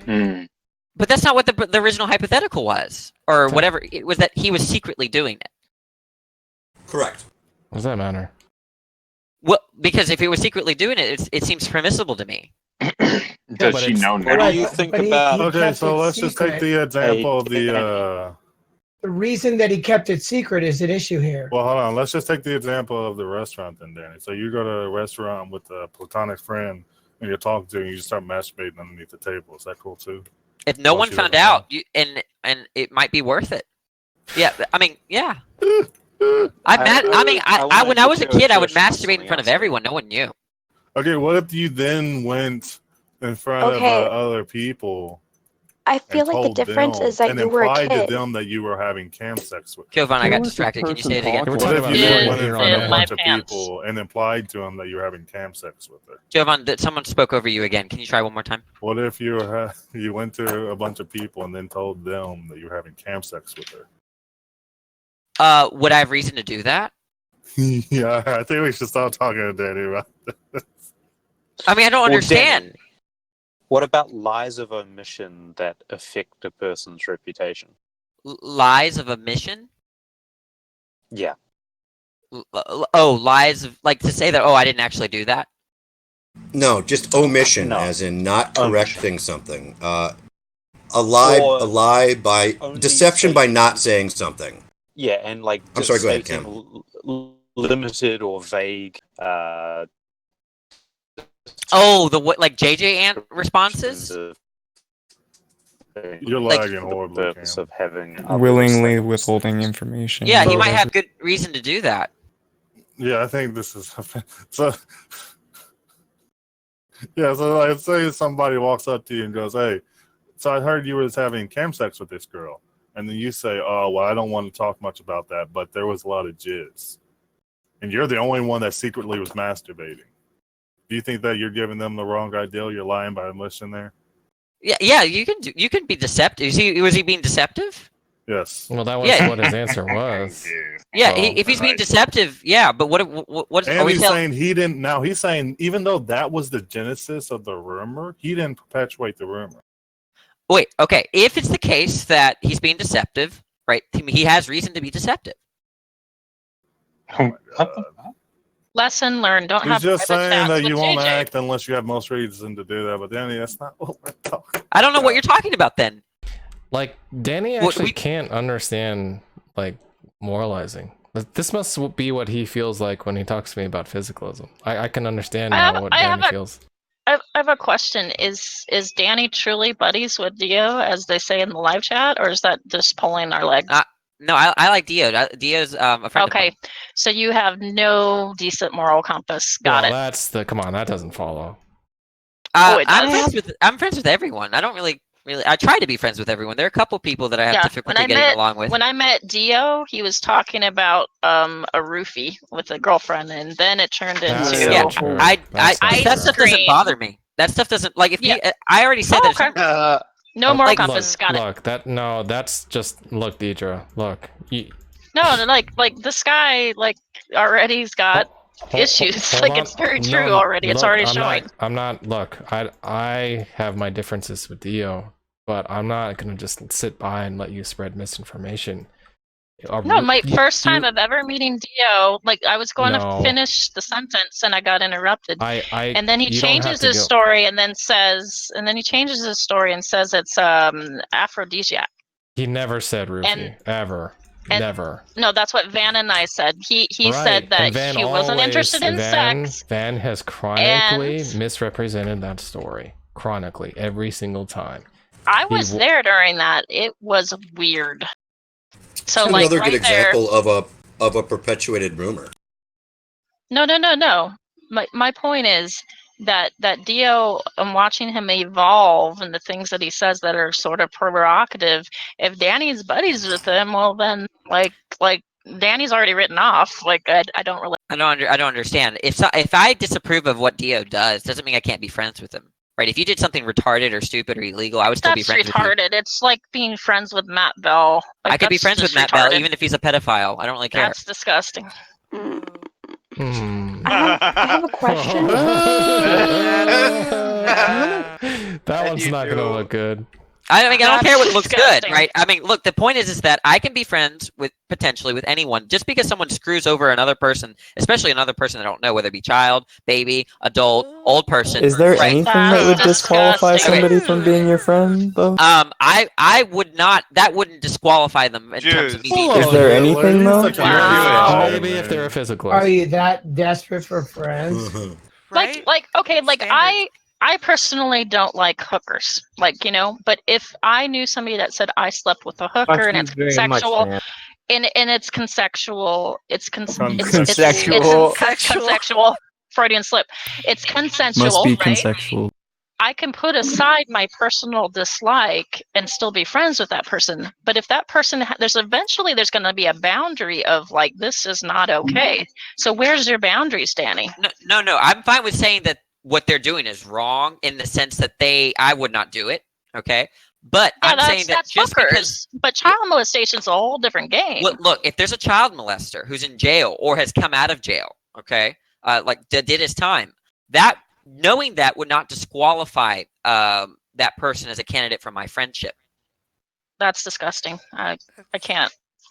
But what would though? That's what I want to know. Maybe some personal issues, like for me against me. So, like, if they, for instance, if they did that to my child, I don't think I could be friends with them. Oh, dude. But they could though. But the reason why you wouldn't want somebody around you like that is because they have the ability to, and you don't want people around you that have a I propensity might have to reason. engage in certain y'all are being behaviors. Crazy. Look, if I have a child, I might keep that child away from my pedophile friend.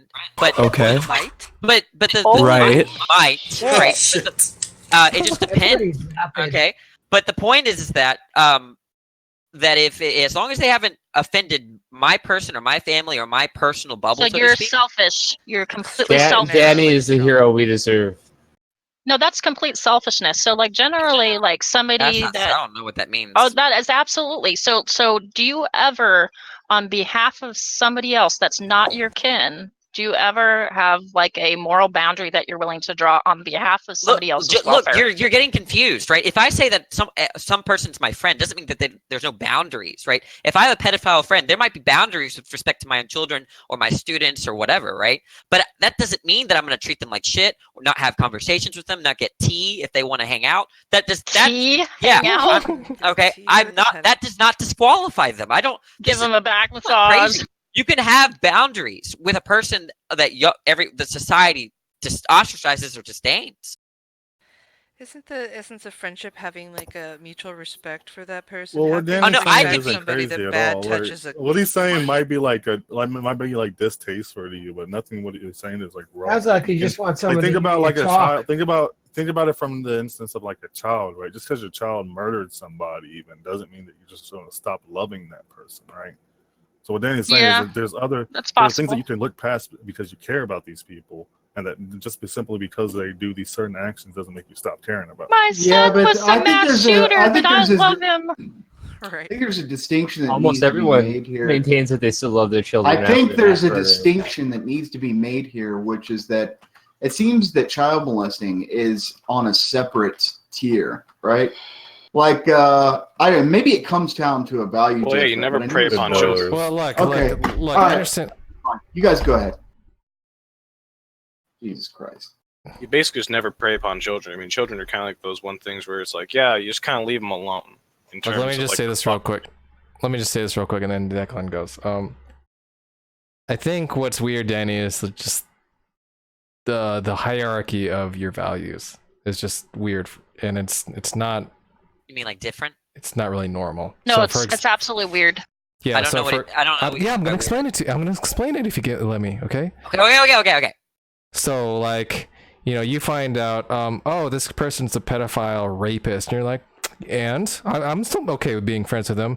And then the next person, you're like, okay, this person has some love handles. Oh no, not gonna be a friend with him. I need a flat stomach. That's ridiculous. That's not what I'm saying, right? I'm not interested in sexual partners that have love handles. Okay, but I wouldn't be. It's not like I would not be their friend. Yeah, what you just said, Tom, was really dumb. Maybe it's just sophisticated G-Man logic, because he was saying like, Matt Bell could like be forgiven, and maybe this isn't like a usual thing for him, and it's a one-off, and so maybe Danny's just like G-Man, he's just smarter. You'd be more motivated to have a friend if you knew that they had a flat stomach, than. That's not true. I would more likely maybe like a friend for would benefit. I think for sure. No, Let's friend look would at benefit. this. Daniel, This is let's not look at true. this. Look, this is ridiculous. Look, if I'm interested in you, for you to have a chance with me in terms of sexually, you have to have certain physical traits, right? But in terms of friendship, right? I'm willing to be your friend. There's no disqualifying that I know, no principle that I hold to in terms of what is disqualifying you from my friendship. So you don't personally stand for anything that, like, if anybody goes against that, I think principles are that stupid. there's just going to be a problem. Principles are stupid. Okay, all right. Oh my God. Get through to say what I was going to say. Amazing. Look, there's something specific about a child molester in that. Like, so Danny, I take it from your responses that your system revolves around pragmatics, right? Because in every response that you ever gave, it was like, I have reasons to do X, or don't have reasons to do X. You're looking at this from pragmatics. No, not necessarily. You could have reasons to do, and it not be because of some kind of a consequential outcome. Okay, so check this out, though. Okay, the crime of child molestation is distinctive in that the person, number one, is shown to not respect personal boundaries of the most fragile parts of our society. Okay, in such a way that their own gratification is glorified above their own well-being. Now, if I have that background knowledge of someone, and I'm someone that is not as fragile, but might be in a fragile state around them, pragmatically, it wouldn't be logical in that case for me to be friends with them, just in virtue of the pragmatics. I'm not seeing that I'm not really understanding. Everything you're saying is okay. judgment. Look, Like every. I don't know. I don't know what's difficult about this. Okay, let me break this down again. You have someone who is willing to violate a child for their own sexual gratification. That gives you a couple red flags. One, a person doesn't give a shit about their own sexual gratification, what the outcome is. If the outcome is something such as like causing someone psychological and mental harm for the rest of their fucking life. Oh wait, but it seems like you already predicated the whole hypothetical with that they're already willing, right? So that if they already intend to abuse children, right? Look, if Matt Bell gets out of jail, okay, and he moves next to me, right, and then he came to my door and knocked and say I'm a sex offender, blah blah blah blah blah. And then we furnish some, and from there, we talk, and then, hey, you want to get coffee sometime? That just because of his background, right? Just because of his the knowledge that he's attracted to children and rape and all that stuff is not going to disqualify him. That fact is not going to disqualify him from my friendship and me being nice and trying to, go out with him and get coffee, right? That's insane. I understand that's what you're saying. What I'm saying is that it seems to be illogical in virtue of these pragmatic issues. What's my goal here that I'm violating? It's not irrational at all. Okay, Jovan. I just don't understand what goal am I being out of? What Let me ask you a question. Do you have a goal to not get fucked over by one of your friends?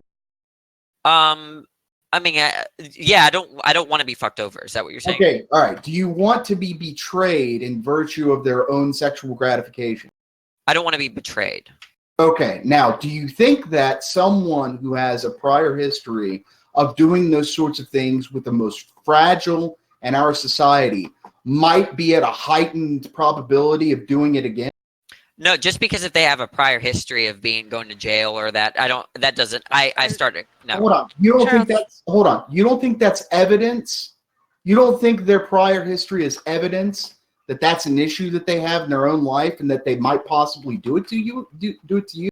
No, I mean, look, if I had, like I said, if Matt Bell did the whole thing and I had a child, maybe I would have reason to just prevent the situation in which if he is willing to rape my child. That's not the point. I don't understand the point. The point, look, it could be that you could prevent it 9 times out of 10. The point is that do you want to be friends with someone who would attempt to do something like that? That's the point. I wouldn't want to be screwed over, and I would cut off communication to not be screwed over. But I don't see Matt Bell or other people that have these like pedophile tendencies or the rape or whatever, right? That they are just like intrinsically more likely to fuck me over. No. Look. You have evidence in their prior behavior. It's like this. Do you think that Dio is less likely or more likely to date a black woman? It doesn't. He's expressed that he doesn't like black people, like sexually like black people. So all right. So do you think it's more probable that he would or would not? Wait, but just from the belief that whether would or would not have sex. Prior knowledge of his behavior. Well, this is trivial, right? If are you asking, considering the fact that he does not desire to have sex with black women, or sex with black people? You don't know that. You don't know that. You only know what he's told you. Yeah, he's not sexually interested in blacks. Okay, right? So you think he's likely or less likely to do so? Well, considering that it requires to have consensual sex with a black person, that requires desire to have sex with a black child, or just I'm thinking of pedophilia, a black woman. That you would need that condition in the first place where he does. That was not my question. I don't understand the question. Okay, so what we're trying to establish here is if you can establish that someone has a higher or a lower probability of them engaging in X activity in virtue of past behavior, right? You said no originally. You don't think so. Yeah, so then you mean past beliefs. Okay, so then what I said was, okay, so now let's move on to a different situation here. Do you think that Dio is less likely or more likely based on past behavior? If you say he's less likely to, which I agree with you, then you affirm that his past behavior informs to some probability what his future behavior will be in that situation or under that context. But there's a difference between what one is intending to do versus what simply one person's inclinations or dispositions to. Right? I don't see how that's relevant. Well, it's relevant because in the case of Dio, if he's already willing to if he's already like willing not to only have sex with whites or non-blacks, right?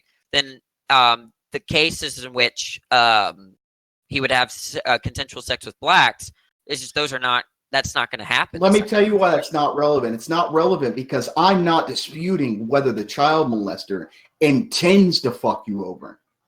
My argument is that's all I care about.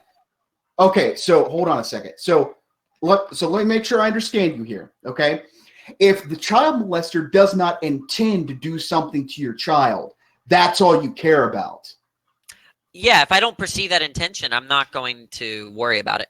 Okay, but according to their past behavior, that's null, right? It's completely and utterly fine. There's no reason. Doesn't even raise the probability if you bring them around your child that something will happen. I don't think so. Oh God. Jesus Christ. What about your classroom? All right, this is where I tap out of the conversation. You're also aware that pedophilia is almost untreatable, clinically speaking, and that there is a very low rehabilitation rate for pedophiles. I don't care. So when they go to prison, so you don't care that the potential that I would even care as a parent that a pedophile was looking at my child. Like, just don't even look, and that you'd be okay. So basically, I'm sorry, if I may. So basically, you're saying if someone told me, I don't care whose kid you fucked, as long as they're not mine. Yeah, that's what he said. No. No, Look, that's not what he said. Not what I said. That's kind of what I gathered. No. Yeah. Here's what I'm saying. This is what I'm saying. If someone told me or told me that they have a disposition or some kind of desire or preference for having sex with children, by just that fact alone is not going to be sufficient to make a probabilistic claim as to what they might do. That's not right. It's not. Now, it might be pragmatic, as you were saying, right? That to prevent the necessary conditions or remove the necessary conditions in which an adult have sex with a child. With that, that's what I would prevent. But me getting coffee with that person is not part of that, right? So I might make it to where it would be impossible for the adult to be around my child, such that it makes it impossible that they would have sex. But it's not. But me going to get coffee with them has nothing to do with that aim. And you can grant everything about that and still be completely rational, just depending on which desires you hold higher, right? Because you could hold to the fact that it might be more likely that he diddles my kid, right? But for example, but you could hold to like having a friend to a higher pedestal than the desire to not have your kid diddled. I know that sounds weird, but I'm just saying you still be rational. Logic. Yeah. If JJ ended up being a rapist, right, and he went to jail for 10 years and got out of jail, and he contacted me, I would have a friendly discussion with him, no problem. So would Steve McRae. Anybody that has a kind of hiccup in their lives are free to talk to me. Either send me a letter during jail or after, or talk to me. I don't really care. That's not. I'm not going to evaluate whether you're going to be friends with me from that. Molesting kids and being a convicted pedophile is just a hiccup in your life. Yes. Oh, okay. I mean, just a hiccup. I'm just saying that I would prefer that it didn't happen. I think that event is horrible. I think we should take steps to prevent it, right? But in terms of whether that's going to get in the way of having a friendly discussion or being friends with someone, no principle. Okay. Like Snooze, do you think that anybody that has raped a kid before and is released from prison, should they just be like ostracized from society and not be allowed to have friends at all? And every person should just think they're a piece of shit and shouldn't like give them any chance? No, but I definitely think people should regard that person with a certain amount of scrutiny and caution. I think that's compatible with what I'm saying. That's compatible with what I'm saying. And take preventative measures. That's compatible. I said that too. That their children I think are safe. Yeah, Danny is saying that he agrees with all of that. Well, I think the weird part is he's saying that he just doesn't see any difference between that person and like someone with just like a clear record and like a when it comes to like their potential to be your friend, there's no difference, right? Yeah. The risk assessments and threat levels strange to me, I guess, Danny. I mean, what I look for in a friend... Just answer the question so we can actually make some progress. Well, the point is that I don't when I Christ, look. man. Okay, wait. What question do you want me to answer? I'm sorry. When it comes to the potential of being your friend, you don't see a difference between the child rapist and the model citizen with no criminal record, right? I mean, there'd be cases in which I would rather be friends with a pedophile than a normal person, and there'd be cases where I would rather be friends with a normal person over a pedophile. So there's no principle. What? No, I'm confused. I'm just saying there's no principle. There's no. So all things are equal. Yeah, the answer is no. They're the same, right? Friend of Dio. I'm saying that. Yeah, I think so. I think I could say yes to that, Tom. But I hope I'm not being misunderstood. So, Danny, let me ask you a hypothetical question. What if somebody's parents, this so-called criminal molested a child, and their parents happen to live? You knew the parents. Okay, let's say you knew the parents of the child that was molested by this creep. So he gets out of jail, he lives next to you, and you figure out, well, he doesn't look like he's eyeing my kid too strongly, so I'll be friends with him. How do you think the kid's parents are going to react to that? I would choose between two things. Either there'd be a world in which the parents don't know that I'm contacting them, like going and getting coffee or whatever. I'd be fine in that world with just keeping it a secret as long as I knew that they didn't know. But what I would probably do is, if they found out, it would bring a lot of detriment to my relationship with me and their parents, such that I would stay away. I wouldn't befriend them, because I care more about the relationship between those parents and me than the relationship between the pedophile and me. Interesting. I couldn't strike out a friendship with a pedo. It's just horrifying. All he's saying is that the simple fact that he's a pedo is not going to disqualify him. That's all he's saying. It's a disqualifier for me. It's an incredibly. Sorry, go. It's not simply that; it's that they're equal. Well, that's the G-Man logic, right? G-Man said I was worse than Matt Bell because I'm pro-LGBT. So because I'm pro-LGBT in his mind, and I don't like him, I am worse than Matt Bell. Like, do you see how people order things sometimes really wacky? Look, my thing is, like, Danny, are you ordering, or is your threat or risk assessment ordered kind of odd and kind of selfish? Wait, Tom, maybe this is to help you understand. Take person A and person B, okay? All you know about person A is that they're not a pedophile. All you know about person B is that they are, right? Which one are you going to be? If you had to be friends with both of them, which one are you going to be friends with? Non-pedophile. Right. So then person A was a mass serial killer. Okay. So you had to be friends with one of them. Serial killer over a pedophile? Actually. What? I would take a masked serial killer over a pedophile. The point is that really all I'm saying, the point of that hypothetical, Tom, is to say that just knowing that they're a pedophile, that they have those inclinations, is not sufficient for me to make a determination about whether I should be friends with them. That's what I'm saying. Right? It's not a disqualifier. Look, it's just a numbers game. If that's all I know, I would pick the one every time, right? Sometimes it's going to work out. Sometimes it's not. Yeah, Danny's saying if your dad the exact same person. All things being equal, though, I mean, I'm going to take the non-pedophile set. Yeah, I don't understand. We don't think the same way. I don't think you're thinking wrong. We don't think the same way. I think that's crazy, and I think it's. I don't know. I mean, borderline negligent. Like if you were a parent. I don't know. Fair though, I wouldn't if you're a parent and you found out that your friend, you're already a friend, and like your babysitter was a child molester, what would you do? No, that's different. I'm saying that I could take. That's the same situation. I'm asking, what would you do? Tom, isn't that like the multi-hall problem, except before or after the goat elimination? I mean, like of all the doors that you're not going to pick one with a pedophile behind it, but Danny thinks it's okay.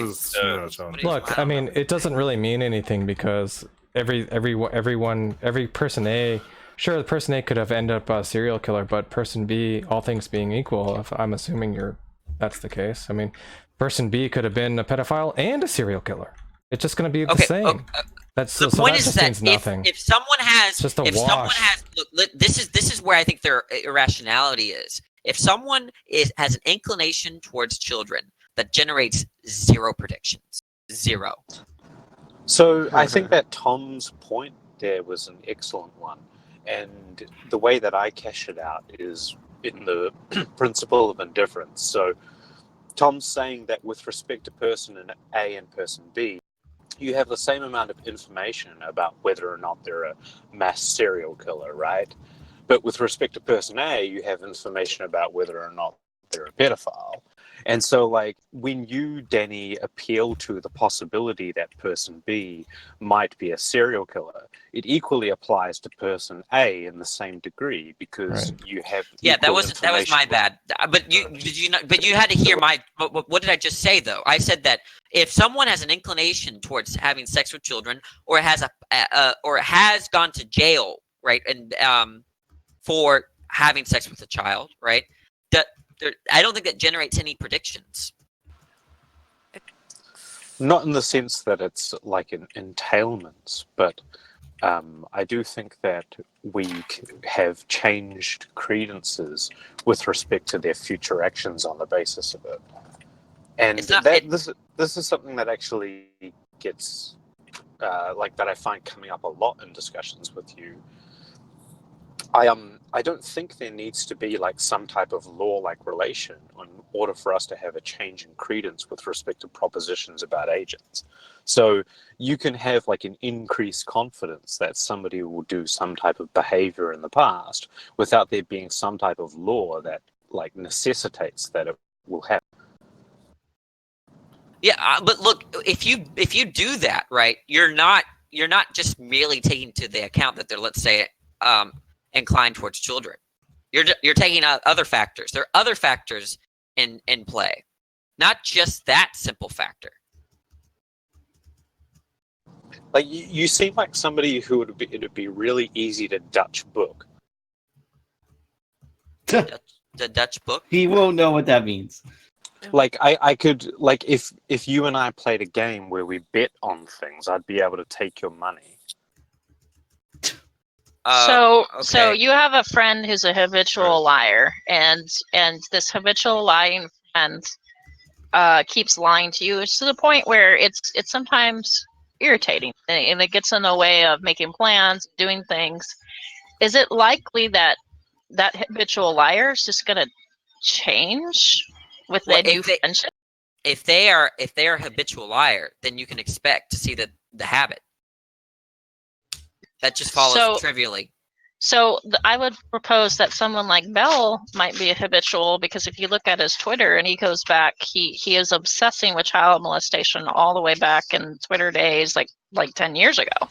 So if someone don't just wake up and decide to fuck kids. That's not. Yeah, like there's probably some sort of gears turning. Look, all I'm saying is that if there was someone in jail who was a habitual child molester, right? And let's say, I don't know how to create the scenario, but let's just say we had reason to believe that even if he got out of jail, which he would never get out, if he hypothetically got out within the hypothetical, he would continue, right?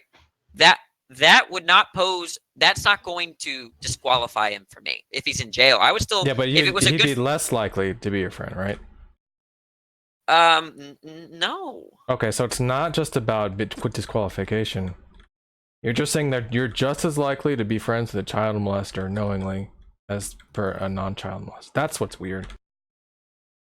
I don't think it's weird to say like, hey, this alone is not going to just full stop disqualify them. I kind of get that. But just to say that like child molester, non-child molester, doesn't matter to me, man. I don't think it does matter to me. That's weird. So, That's Danny, really weird. does it matter to you that there are a lot of people out there who would judge you as a person because of the friends that you choose? Yeah, but Tom does it all the time. I mean, I feel like you'd be, if you heard that this person was like a rabid leftist, you'd be like, oh, I don't think I'd be inclined to be friends with them. I'm friends with lots of rabid leftists. I'm more friends with rabid leftists than right people. Really? So is there like a degree to which wait 1 second, you would be... I'm probably one of the most to the right in this entire server. Maybe Declan can rival me, maybe Shamos, although Shamos is a weird brand of rightist, right? But most of my friends are communists and leftists, right? It doesn't disqualify you. Okay, but look, there you go with the disqualify thing. I'm not talking about disqualification. I'm talking about likeliness to be. and the level of openness that you are to be someone's friend. I don't know why you keep coming into disqualification. I don't know how many times I have to say it. I'm not talking about disqualification, right?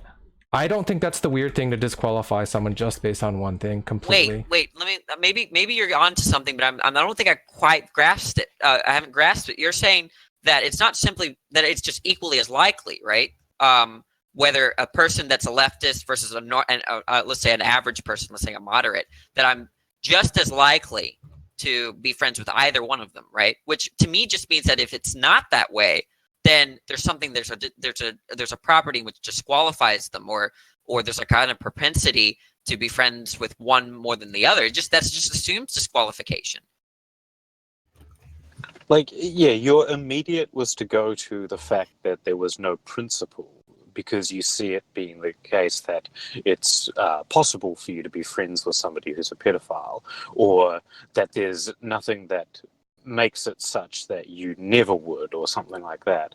But I guess my question would be, are there things that affect your desire? Like, there are a certain type of friends that I would prefer to have over others, and it's the preference between them is not a judgment about not being friends with the one who has a lower preference, but it's at least, some meaningful difference between them that changes my attitude towards individual A and individual B. Can you at least say that, like, you desire more to be friends with people who aren't pedophiles? No, okay. The reason why I say no is because of this. Cam, right? You and I are friends, okay? If I found out tomorrow that you were a pedophile, right?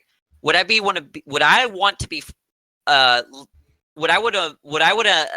be any kind of inclination for me to drop you as a friend? Would that percentage chance increase to any amount, right? And I would say no, it would not. That just seems really strange to me. Like, so if I really like. No, wait, one second. I really like Cam. I really like Cam for certain reasons. I really like Jovan. I really like a lot of people in this room. And I found out if any of y'all had secretly an inclination towards children, right? And you told me that, right? I would not change the friendship in any way. I would treat you just the same. Inclination is different. Okay, so not acting upon it versus doing it is something different, though, right? Wait, but I just took a pedophile to have an inclination towards children. No, I'm talking about someone that actually did something like Bell. Well, okay, let's use that then. If I found out Jovan got out of jail 5 years ago for sexually abusing a child, right? And he did his time. He was brought to justice. Law is all the laws were being observed. I would not. My friendship with him would remain exactly the same. In fact, I would do something. I would probably be stronger friends with him in the sense that I would defend him in front of everyone if people started to gang up on him for that past behavior. I think there might be a different way to ask this. Are there any factors that affect your likelihood to be friends with someone? So yeah, if they're intelligent, that's what I look for. I look for intelligence. If they're funny and comical, that increases the probability. Let's see, if they're respectful, that increases the probability. Those kinds of things. If they have a vagina in the middle of their head, would that increase the probability? No, nothing would happen there. But so the whole thing about the pedophilia and the other stuff. So even criminality wouldn't decrease the likelihood of someone being your friend. Like, I'll just be straight up with you. If I met someone, right? Yeah, if I met someone. You got a problem with criminals? Yeah, and if I met Sam. What?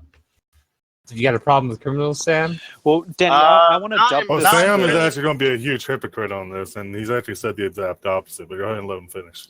Why am I going to be huge? Look, all I'm saying is that obviously, if I came to meet somebody, right, and I knew that they were a convicted felon, for example, it's not necessarily I wouldn't be their friend, but definitely that would weigh against them. I think I would be less likely to be their friend, right? I mean, even for a case of somebody that's a pedophile and all these other, I think most people would. In that calculus, most people would weigh them as negatives. Now, why am I going to be? No, okay. If Danny just said that, if he would just say it, I'm less likely, no problem. But he won't say that, which is really odd. I'm not going to say that. No, let me point out something. If Claire is selling opiates and heroin, right? that's actually, I think, a problem for our society to some extent. Now, what I would do, how I would think about that issue is that I wouldn't like the actions. But to me, I do a good job of dissociating the behavior or the actions to the person. Which is why I want to dub this the Jesus principle. And I wonder whether or not you got this ethic from the New Testament. Because Big time, yes. There is this attitude within the New Testament of Jesus befriending those who are social outcasts or criminals or tax collectors or prostitutes, etc. And there's also the whole ethic within the evangelical community of the hate the sin but love the sinner. Yes, and in fact, you know what I did in May? I tried so hard I called every week. I called the prison every week. I wanted to volunteer there. I wanted to teach whatever I could, tutor, whether it be freaking 5th grade math or even philosophy. I tried so hard to volunteer over the summer. They didn't let me, right? I do have a very soft spot for criminals, felons, and broken people. But not eliminativists. No, not eliminativists, no. Or physicals. They don't even exist. Well, here's what's weird. I think if you ask Danny, look, hey, you can either live in a neighborhood full of black people, just randomly, or white people. And I think he would choose the white people, right? Just in the vacuum? All things being equal. No, that's true, Tom. You will give him with that. That was a good point. Danny, I have a question. Well, hold on. Can I get an answer? Yeah. Holy Spacker, you keep talking every time there's a second or two. Just stop for 1 second. What kind I of gotta black go to bed, people? though. Are they black people? Hold on. Now that's not fair, Danny. That's not fair. All you know is that they're black or white. Now you want to know about them? Then it doesn't matter. Oh, well, what kind of child molesters? Are they nice ones? Well, that's exactly what I evaluate. Wait, what are you talking about? What makes me friends with a child molester would be things other than the fact that they've molested the child children. molester thing is more informative. That tells you what their behavior's like. False. I mean, look. Well, why don't you just deal with the example with everything being equal, right? Like 2 people, everything is equal. Just except one is a child molester, the other one isn't, right? You wouldn't have you wouldn't be more likely. I couldn't say any likely. I couldn't put any likelihood. That's crazy. That's absolutely crazy. Work at that prison, That's insane. The funny thing is, actually, you know what? Now that I'm thinking about it, I actually might be more likely be friends with a pedophile than an average person. I was going to ask a slightly different question, because I care. I feel for them. They're ostracized. They're bullied. They're ostracized. They're bullied. They're condemned by people like you. What about the children? What about their children? See, the thing that's freaking everybody What about out, the Danny, children? is that you're not affected by what they do. You're just so it's because nonchalant. it's not You're his just so kids. accepting. That's what fucks me up That's about what's it. horrifying everybody, that you're not horrified. Wait, is it by Monday the already? acts that they committed. Do you Have you understand? ever been to a prison? It was Monday all day.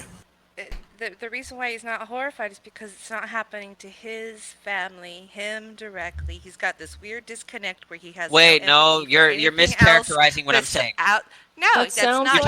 Are you talking about a different Danny? I think you're talking about which Danny are you talking exactly about? what it sounds like. Danny seems to think that these people are just hey, it doesn't matter if you go and spend a week in prison or you go to the Rotary Club. It's going to be the same type of people, It's just there's just going to be a coin flip, I don't understand. It's very naive. Yeah, no, I think. Danny, have you ever been to a prison before? No, I haven't. All right, hold on a sec. Maybe Before we go. proceed. I don't see why that's relevant. That's not relevant, Aristotle. Look, yeah. No, it is. I want to send Danny to Scared Straight. Listen. Yeah, exactly. I think. Look, no. Y'all are being stupid, right? Let me tell you. Why you're no. I'm not gonna hold on a sec. I'm gonna address that. Look, if I go to a prison, okay, and I get scared shit out of my pants, right? It's not because of the label that they're an inmate, right? It's going to be other things. It's going to be the fact that they yelled at me, they looked at me a certain way, that they the behavior in which I observe and I experience directly. Okay, but you know what you're saying? You're saying that you What's the thing basically they have in don't trust common? any judgment that has been passed unless it's passed by you.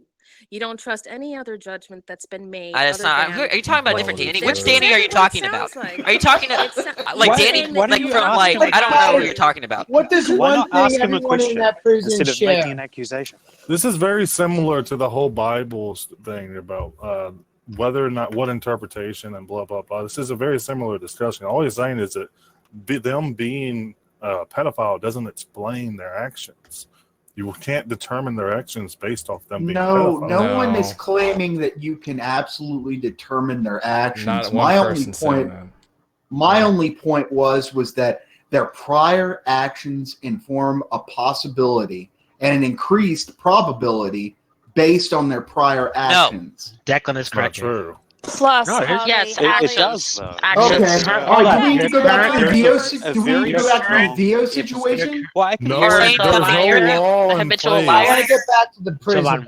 Jovan, The current actions, your current actions do affect the probability in terms of someone else like looking at you of what's predicted you'll make in the future, right? That's almost like uncontroversial. Look, this is very nuanced. It's actually very difficult to understand because I'm using a particular language. I'm coming at from a different approach than most people in the room. The idea is this: if I already think, right, that they have the desire to have sex with children, right? If I believe that, How do you decide that? That's a different question. That's an epistemic issue. The point is that if I believe that they're willing to have sex with children, right?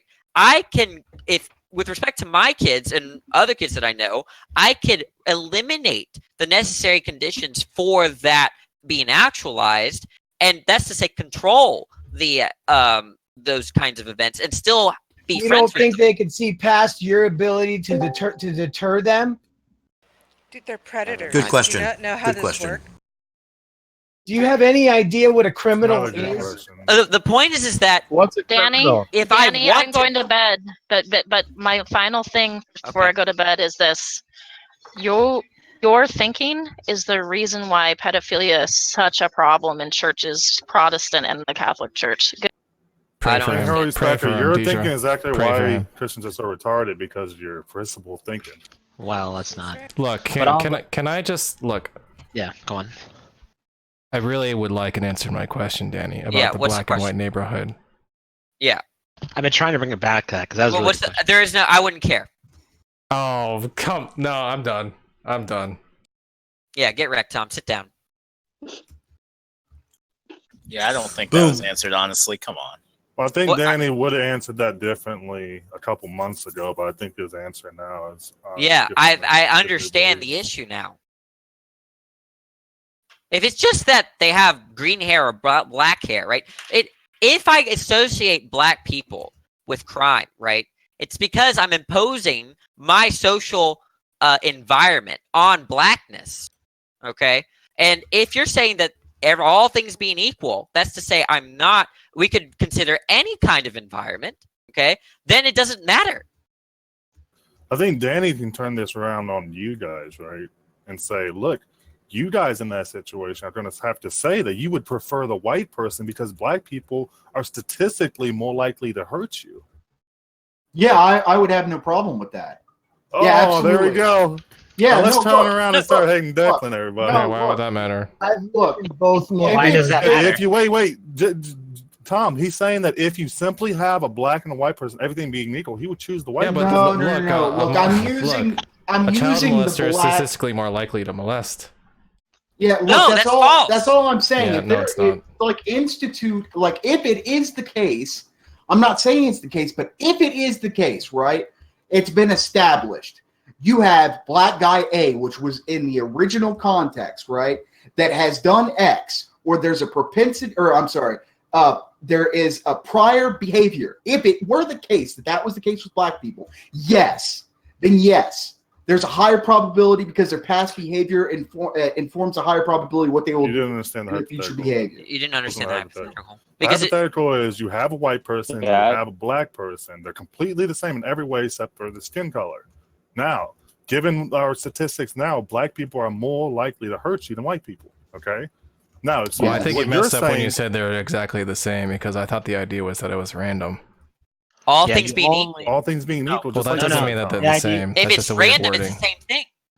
No, the idea is you only All things know being whether equal they're means black they're the same. versus. What else? No, literally you equal said the way you same. said it was they're exactly the same. So they that was just a I weird said way. being If the all same you mean except is all that things they're being white. equal, then I understand what you mean.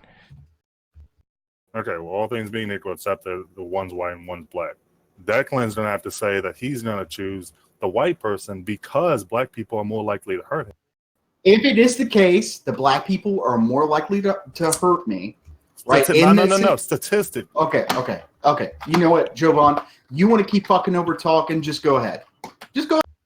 I don't know what it is with you and over talking, but you do it like 90% of the time. It sounds like you're about to misunderstand what I said again.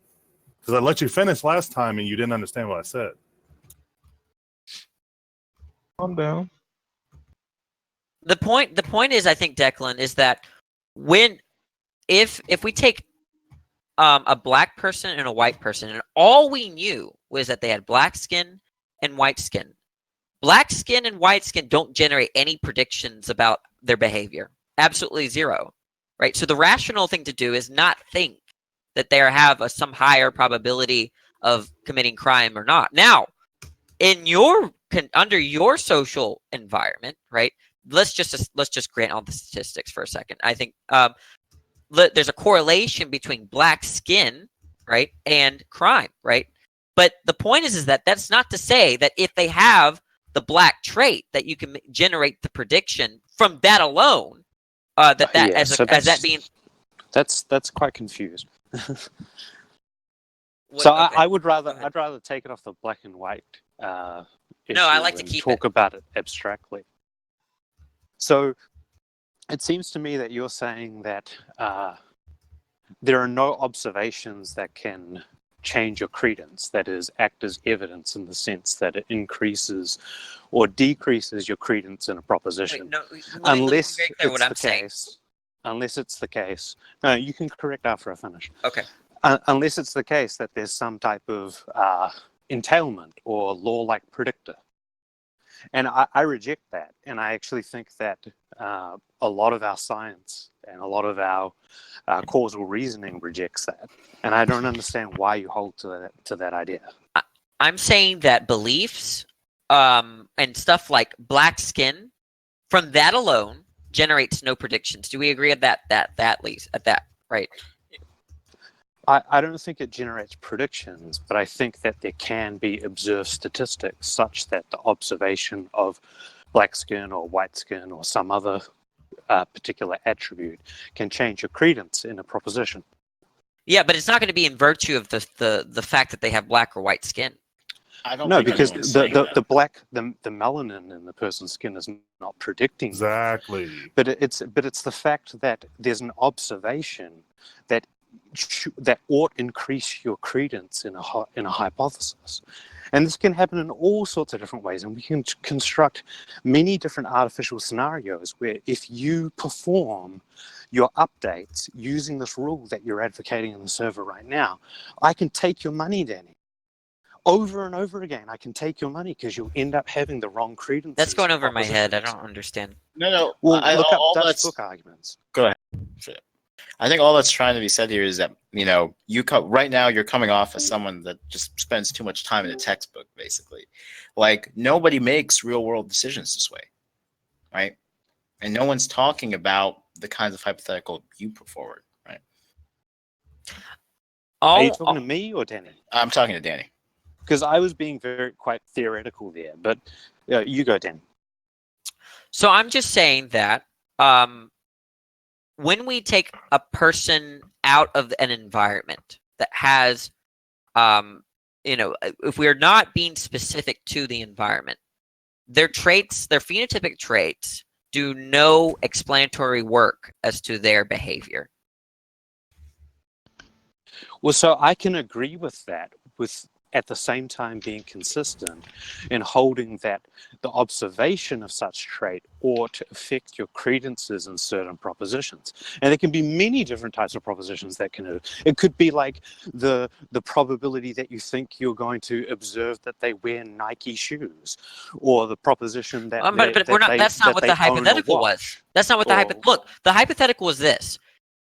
Without telling you anything about the environment, right? You have a society or a group of black people and a group of white people. Which would you rather associate with? Okay, without telling you anything about the environment. Okay, and I'm saying that I agree with that part, but I then I don't see our disagreement. Well, but I didn't think that that was actually particularly relevant because of the all else being equal stipulation. Changes any observed statistics in the environment and it takes them out of the question. I'd completely agree with that. But the difficulty is that we weren't talking about that to begin with. We were talking about things like the observation. Tom said all Wait, things Tom, being equal. Tom gave me a hypothetical. Black people or white people, all things being equal. That's So just to pedophile say. or non-pedophile. And that's pedophile, why non-pedophile. Danny, and I agree with that. But to begin with, remember I said I'm not commenting on, or I didn't use those exact words, but I was saying that I wasn't addressing the black or white question. Because I didn't think that it was a representative hypothetical of the original discussion, which was about whether or not we should have or I thought at least it was whether or not we should have changed credences in people's future behaviors on the basis of past instances. For example, we should have a changed credence about whether or not somebody is going to engage in lying or deceitful behavior on the basis of past instances of somebody engaging in lying or deceitful behavior, or whether or not somebody in the future will engage in pedophilia or like the act of raping a child on the basis of past actions. I think I addressed this. I think I addressed this response. What I thought I said was, I could even grant that that a person that went to jail for child molestation, I can even grant that, or I could believe that there's a higher probability that they'll molest children, right? But to do that, right, they have to have the desire to do that, and there have to be other necessary conditions. There has to be a child, right? There has to be oxygen in the room, whatever, right? All these necessary conditions. And I'm saying that as long as I can control for the necessary conditions of events that I want to prevent, right, I don't mind being friends with them. Right, and I understand that. Okay, that's all I was saying. I think, though, one of the biggest factors that should affect you is like the way it will affect your social reputation, and maybe that's like that is factored, right? So that is definitely like that. factored, right? But like you as a teacher, like I would not have like comfort in you being a teacher of my child if it were the case that I knew you didn't have any discrimination over which type of friends you kept. And if I found out that that discrimination was to the point where you freely associated with people like pedophiles or serial killers or et cetera, it would affect my judgment of you as a teacher. And it would affect like... That's why they killed Jesus. Wait, look, I'm using the word friend very loosely. Like, I'm not talking about like inner circle, like best friends, hanging out 24/7. I mean it in a very, like, I would be friendly towards them at the very least. I might get copy them maybe once or twice a year, a month. It's not defined. This is not defined. I'm not talking about my inner circle.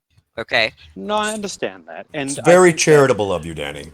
It's also the case with me. Like, I think that there are people who we can engage with and be friendly towards because perhaps we think we could have a positive influence on a behavior of theirs that we think they shouldn't engage in. And I respect that. I mean, I think that look, people's entire careers what these other built kids off were that saying, type of principle. What these other kids were saying, though, was that to even consider being like a friend, like in the very loose sense, was somehow like horrible, right? And I just don't share that view. I think it's because when you say the word friend, well, I mean, this is just an idea of what might explain their behavior.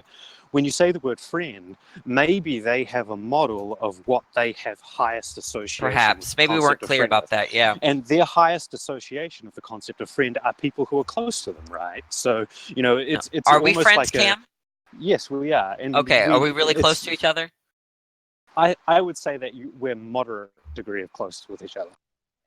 But what if Cameron knew about like how much jizz there is in your underwear, Danny? Do you think he would let you teach his kids if he knew about? Oh God. Yeah, that's not going to affect my judgment unless it's the case that this jizz is being produced in the classroom. Yeah, I've never masturbated at school.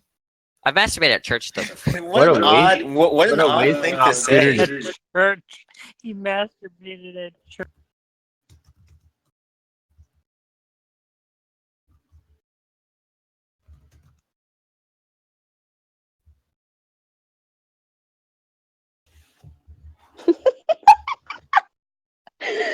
Wait, I don't think you I'd like- understood me when I said that, but that's okay. I'd like to know about masturbating at church, Danny. Can you tell us about Yeah, it was at the So we have 3 worship centers, and there's one that's usually vacant, right? I was in middle school, but there was one that was really vacant, and my parents. No, this was 9th grade. Whoops. So this was high school because I remember my parents taking away my computer and blocking all the internet. So I had to like go to. This is horrible. Oh my god, this is so horrible.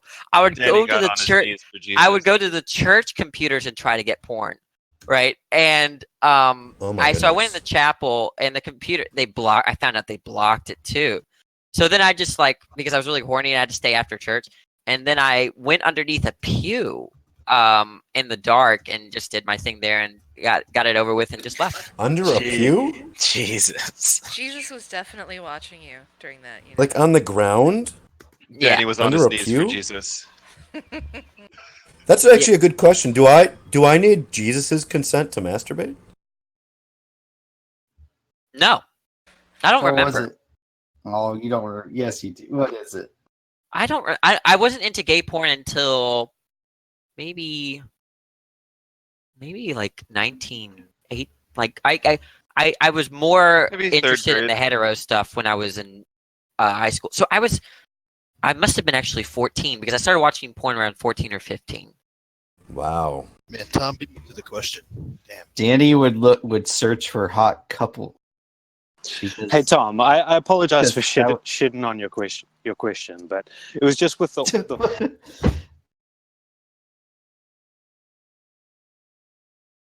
Yeah, Tom well, got wrecked. it was just the Good thing you got that out, Cam. Sorry, I interrupted you. You go. Oh, where do you think I'm being dishonest? Wait, this is ridiculous, Tom. I'm gonna bother you about this. Yeah, I don't think he's being dishonest. I don't think agree it's with him, I don't think, but I think what I'm it's saying is actually consistent very with- agreeable. You're not putting any effort to understand it.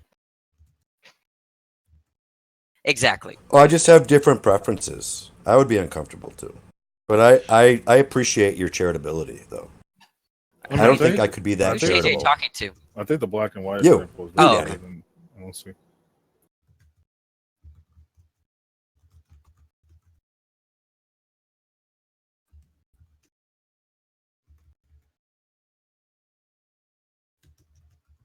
Jesus.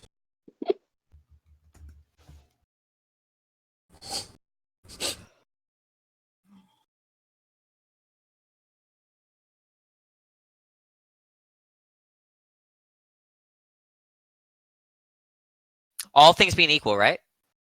Then it wouldn't matter. But remember, Yeah, that remember also all that also things- seems that yeah. And I mean, I don't see what I'm saying as being controversial. How about this? Okay. Well, Cam actually, like, you guys should argue What do you- against what do you Cam then, think all because Cam things said that equal there means? wasn't a problem as long as you said there was all things equal. So maybe you should Well, argue it's just- against Cam. Yeah, so and you can argue with me on it because I think that Danny's right here. At least if I take his particular interpretation of all things being equal, I think he's understanding it as being like a normalizing factor in our background knowledge, such that the observation doesn't change any type of inference. That is, like we end up in a situation where hypotheses are like equally predictive of the observation that the person is a. You lost Tom. bit of Tom's a- lost. Tom No, is no, lost. I think I understand the confusion. Look, I think when me and Tom initially said all things being equal, we're still assuming that someone being a pedophile generates the same predictions that it would normally generate. Yeah, you're begging the question. Thank you. Right, I mean, and look, that's I- the part That's not that begging I'm the question. That's the part that I take Look, Danny to be is rejecting. is all things being equal? One way to interpret that for me is that not considering the environment.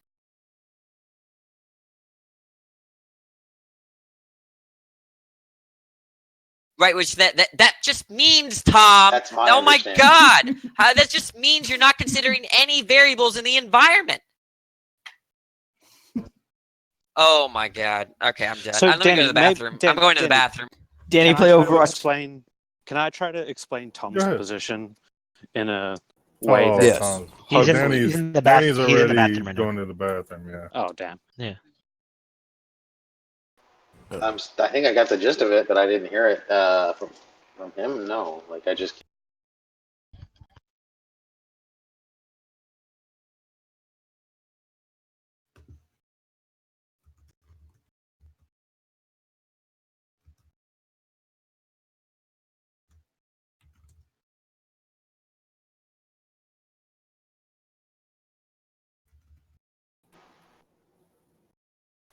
Doesn't matter one way or the other, right? It all turns on what is meant by all things being equal. I think Right. you have a sensible. I think you have a sensible opinion on what all things being equal means, and I think he's taken it like ultra literally. Yeah, that's how I take it too. But if you take Danny's interpretation, do you then agree with him, Seth? Well, if you take Danny's interpretation, you're just saying that being Okay, a I'm back. pedophile doesn't predict anything. Yeah, So but in that I- case, yeah. Like you if you can take have a- that, So, if you but if you Danny- take hold on. If you take being a pedophile to be non-predictive, then it makes complete sense to say, yeah, I don't care whether someone's a pedophile or not. It might as well be like blue or red hair. It doesn't really predict anything. And from that, with these like premises, it's totally fine. It's just that there's a disagreement on whether or not being a pedophile predicts things. Well, so I think there's Well, this Socrates moves up the list 10 billion times. Socrates, I have to give credit where it's due. That was good. That Sure, was but can- amazing. Hold on. Yeah, Can I think everyone understood that. No, that Can I- was Claire. Sorry, yeah, that was Caiaphas. They're not Jump up there. pedophiles. They're God damn it. former pedophiles. Can I Socrates po- had a point moment to of clarity an right important- there. So, okay, when thinking about these things, it doesn't have to be the case that some attribute about something is like a predictor in the sense of it has, like, engages in causal relations with things, right?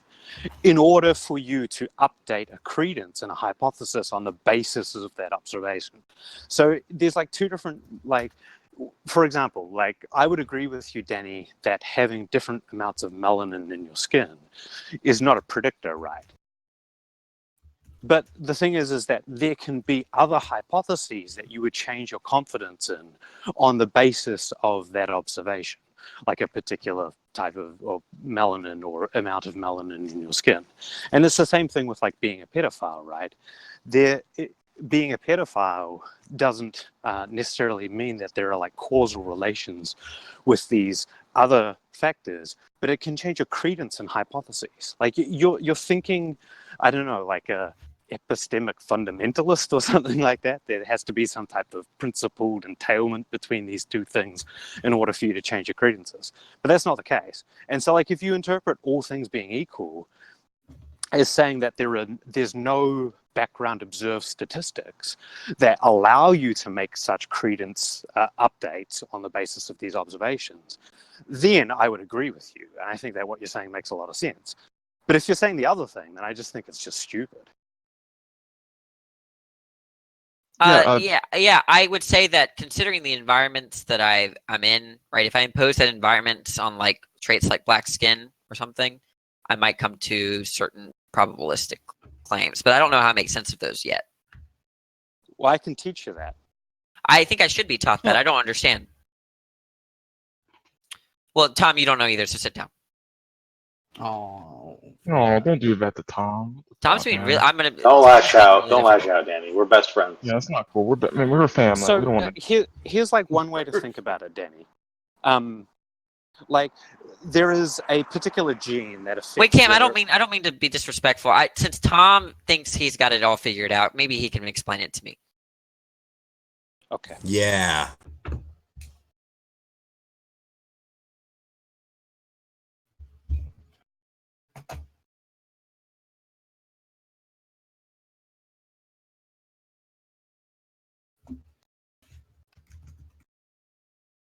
Wait, but the question is, what does that mean to say that it's more probable that blacks are going to, considering the environment, this environment's, let's say, specific to like Chicago, Baltimore, Detroit, New Orleans.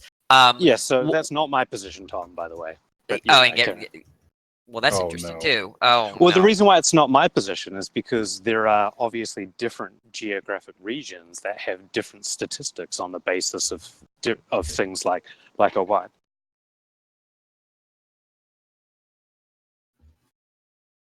That's why what Cam said was relevant. because there's different statistics in different areas. So if it's just black people, then you're not going to.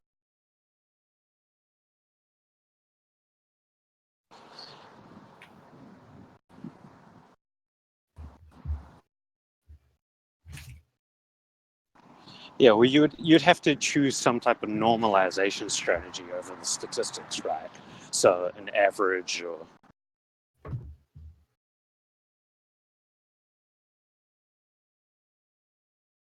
No, we're not going full retard. You just don't. I'm going to be nice. Never mind. It's just frustrating. Very frustrating to talk Don't about be Tom. nice. Let it happen. Let it. This is a safe space Tom is to like, let I don't out know our feelings. what gets into Tom when we have these discussions. So you think it's like it's all obvious, or we're all talking gibberish. He doesn't actually make any effort to understand what we're saying. He hates God. Here's one idea, Danny, and I don't know how this is. I'm not quite sure how this is going to work out ahead of time because haven't quite figured it out. But let's talk through it. So, do you know heterochromia or whatever it's called? It's that particular genetic condition where it results in having different colored eyes. Have you heard of that? Oh, that's pretty cool. Yeah. Different. Oh yeah, my first dog that I ever had was called Sky because it had one blue eye, one brown eye. Right, and humans can have this condition too, right? And so, but of course, we also know that like there are genes that cause you to have the same colored eyes, right? And we do also know that those are more prevalent in the population. But so we know that like when you observe that somebody has a blue left eye, that it's actually possible. It's a compatible hypothesis. A blue lifter eye. Left eye. Oh, left eye. Okay. It's compatible that they have a brown right eye or like a green right eye, for example. Yeah, like it's not okay. Yeah, that you can't predict that if just because they have a brown eye doesn't mean that they'll have the same color eye. Is that what you're saying? And we know that there's a causal relation between the gene and the eye color, right? Well, it's not one gene; it's polygenic. But is it? Can we go past that? Simplify it. Okay, that's fine. That. Okay. But there isn't actually a causal relation between a blue left eye and a right left eye. There isn't. Right. Yeah. Right. But when we observe that somebody has a blue left eye, we update our credence in the hypothesis that they have a blue right eye. Yeah, prior probability. Yeah. Even though it is the case that there's no causal relation. Green right eye has is compatible with the observation. And so like there are many things like this, and the causal the actual causal diagrams are very complicated in the real world. But like there are many types of observations like this that you can make where the thing that you've observed, it doesn't actually have a causal relation with the thing the hypothesis that you're updating on. We really can't help this though, right? It's like we're like powerless to accept these correlations as contributing to probability, right? But it seemed to me that at the beginning of the conversation, you were saying something along the lines of that one couldn't update a credence in a proposition if there wasn't a causal relation. But I'm trying to suggest that that you can, and that we have like concrete epistemic ways that justify or at least explain why it is that these are valid inferences. Obviously, if I see someone in that case with the eye, right, I would infer that they would have the same color eye, and there's like some probabilistic assessment going on there. I'm trying to make sense of that. I don't know what's going on there in terms of like justification, but I'm saying I think I either misspoke or I said something dumb or I was misunderstood. Or what you said, Danny, was like I made the point that their prior behavior raises the probability of future behavior, and you said no, it doesn't at all. That's what. The fact that, but yeah, I don't understand what if I were to say that. I don't know what I'm saying. Am I just saying that you did say that? I don't know what I'm saying. I thought I thought initially. I thought the reason you gave. Sorry, Jovan, you can. No, you can go ahead. I took it to be that you were saying you couldn't reason the way that Declan was because of the fact that there wasn't some type of law-like relation between these things. Well, I think later on. Go ahead, That Jovan. one with Declan saying though, the words that Declan used first was actions. There's no law-like relation between intention, so you're not going to be able to predict someone's actions in a future instance based off their actions in a prior. Based on that intention, that sole intention, I think is what Jovan was trying to say. But we can change our... If that's what I said, that's not what I mean. I don't mean that because they did it in the past, that means they'll do it in the future. What I'm saying is that it informs something about their future behavior, right? Like, for example, with pedophiles, they can't respect boundaries in sexual situations, right? That's one. Number two, they may be untrustworthy in virtue of the fact that they're willing to sacrifice a child. Whoa, you don't know that. That's why do we? I don't know what we're talking about. Do we have to believe that first premise? What first premise? I'm confused. What was the first thing you said? I'd really not like to repeat it. I don't know. I just don't know what we're talking boundaries. about. Like, Can I have 1 second? I don't know why everyone. The first thing you said. Yeah, what about are you boundaries. Jeez, the first thing you said about boundaries. Can you repeat it? Yeah, there are situations in which they don't respect personal boundaries. Yeah, where? I mean, I would from? think How do we that know that? molesting a child, not being able to control yourself sexually around a child, would be the epitome of not being able to respect personal boundaries. We don't know they do that. Well, so wait, are we talking about pedophiles or pederasts? Oh no, we've talked about people who actually have committed like acts of like Child molestation. abusers. Well, the problem is we've jumped back and Okay, forth I'm just so much. look, at the this word. time, so we have no idea I'm just saying. Look, we don't know that about pedophiles. We do know that about pederasts. That's what we were talking about. Yeah, we were talking about people. But you said pedophiles. Sorry, out of context. I just heard that sentence and I was like, wait, we don't know that's true. No, yeah, that was a good. I mean, I think you were reasonable to infer. I still don't know what we're talking about. So we have the list.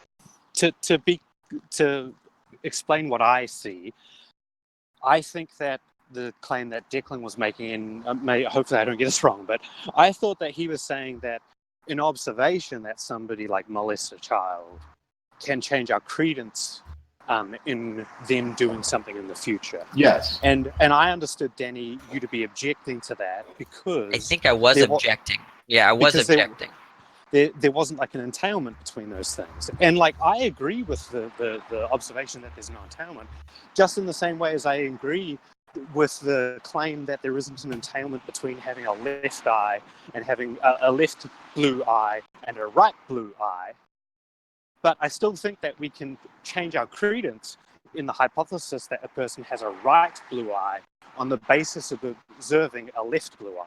Yeah, a correlation. It's usually because like there is some underlying causal factor, and Declan appealed to.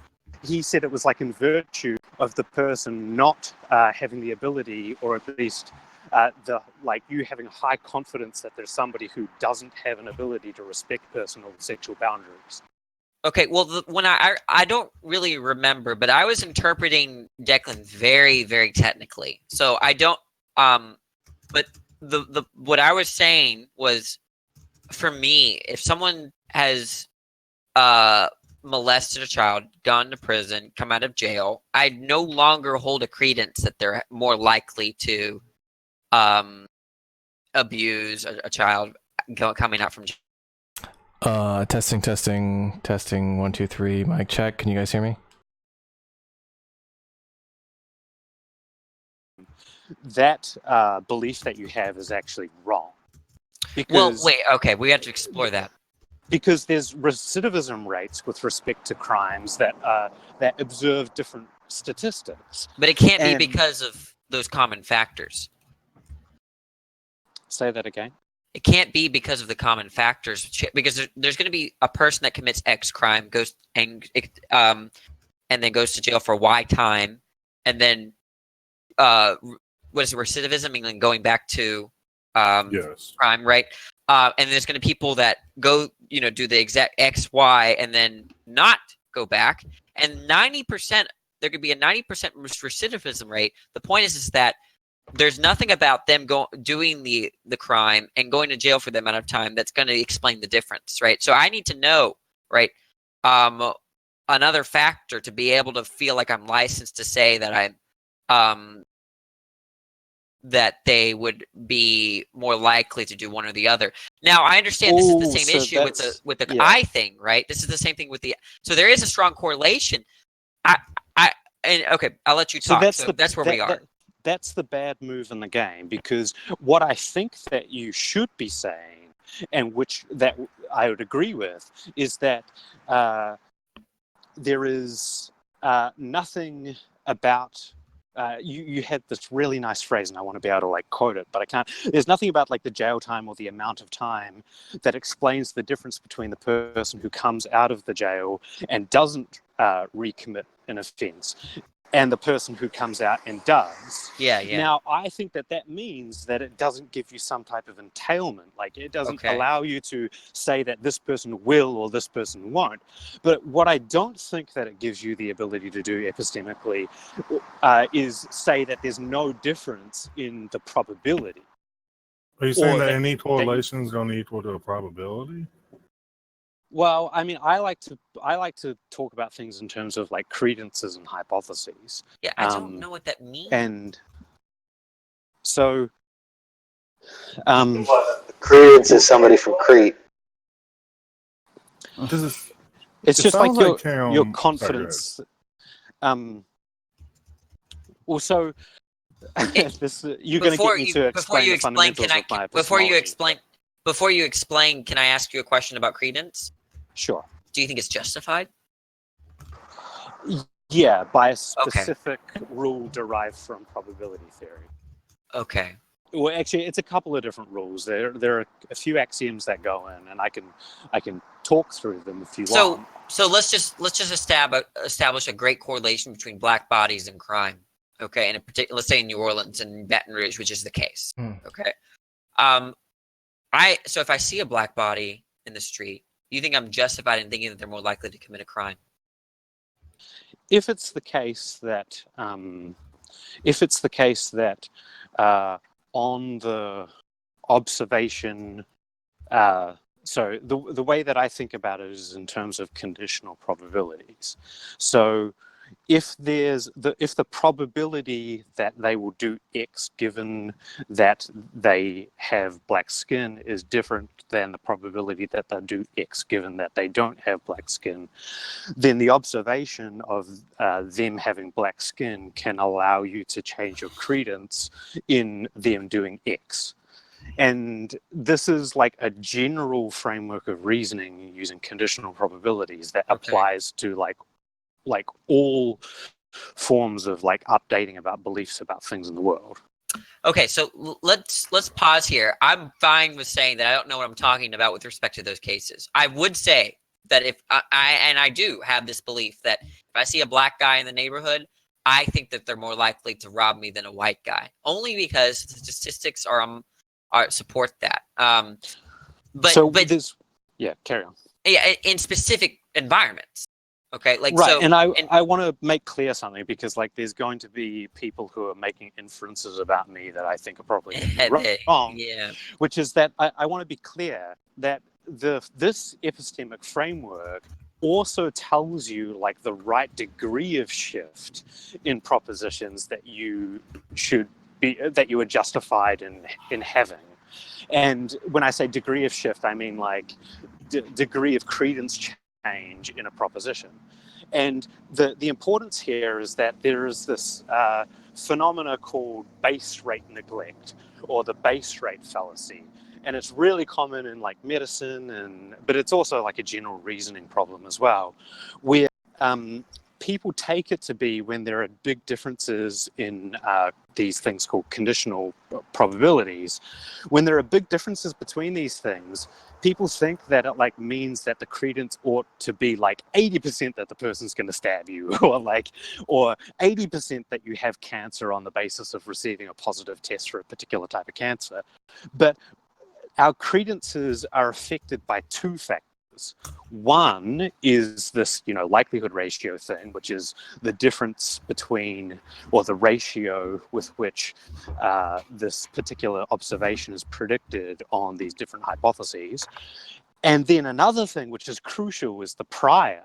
So, like, it is the case that in most areas where you walk down the street, the prior probability of being, like, mugged or raped or something like that is really low.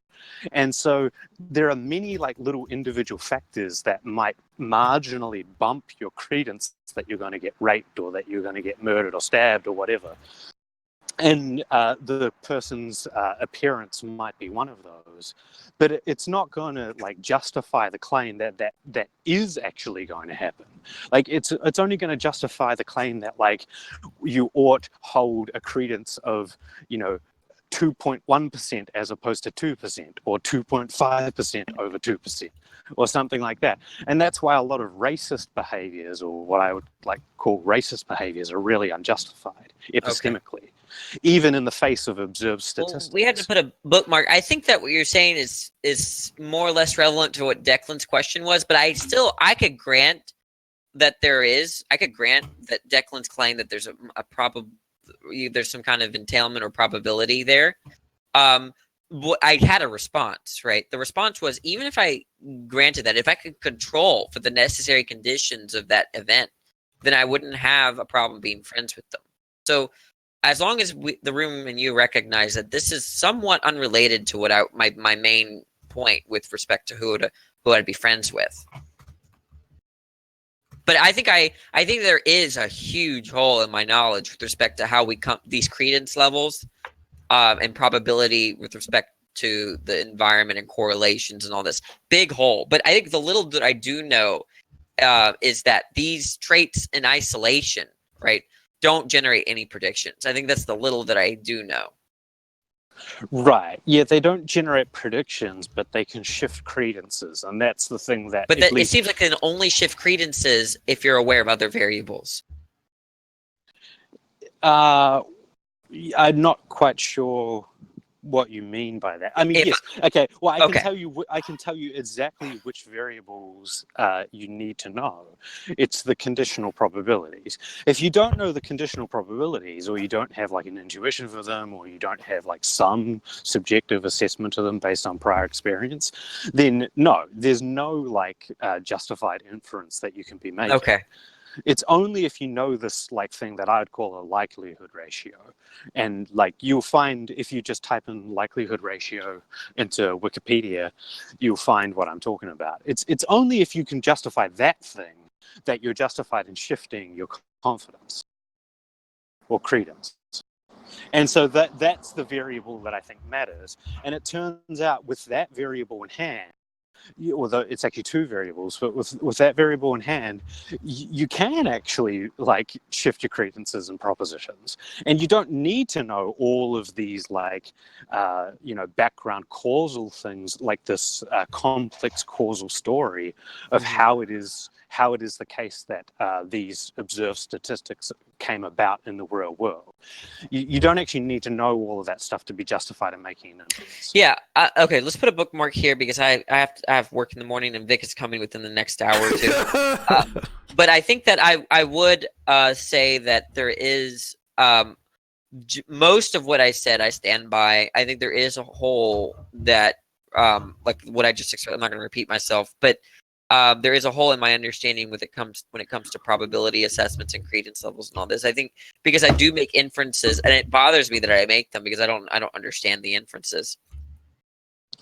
Right, and also, like, I do want to point out that this is like the view that I hold. I'm not claiming that it's super popular among philosophers, or there's a lot of great technical literature on it, and I think that, like, I can refer to things within philosophy textbooks to back up the reason why I hold these views, but it's not uncontroversial. In fact, you go on, for example, the Stanford Encyclopedia of Philosophy page, and you look up Bayesian confirmation theory, and halfway down the page, you're going to find, like, a list of open problems, like the problem of the priors and the problem of omniscience and all these types of things that are present within my epistemology. And I have responses to those things, but I'm not trying to claim that this view I'm espousing is uncontroversial. All right, well, is there such a thing as an uncontroversial epistemology? I just You go. It's the view of a lunatic, Danny. Oh, really? Wait, are you being serious, Jack? No, I'm just kidding. Jack Okay. moved up to level 7. Because I don't want to on waste the my list. time with. Oh, I'm just kidding. I would. Whoa. I would have Credence and Jack. Just because Jack said it, it doesn't generate the prediction that he's, that you're wrong, right? My God. What I got out of the conversation is that. Hold on a since second. I gotta the do a mic check. Can you guys hear me? Yeah, Yes. Layla Yeah, Nurse. thanks. We could hear you, Tom. Tom, we could hear you in here. We just couldn't hear you Tom, now in hit YouTube. the mute button. That's weird.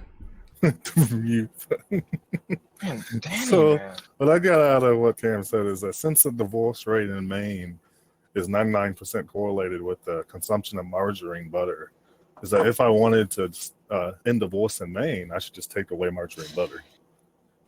No, unfortunately not. Because you have to be able to justify the two different parts of the likelihood ratio, and a correlation between data doesn't give you that justification. Right, you're just gonna put some more correlations, right?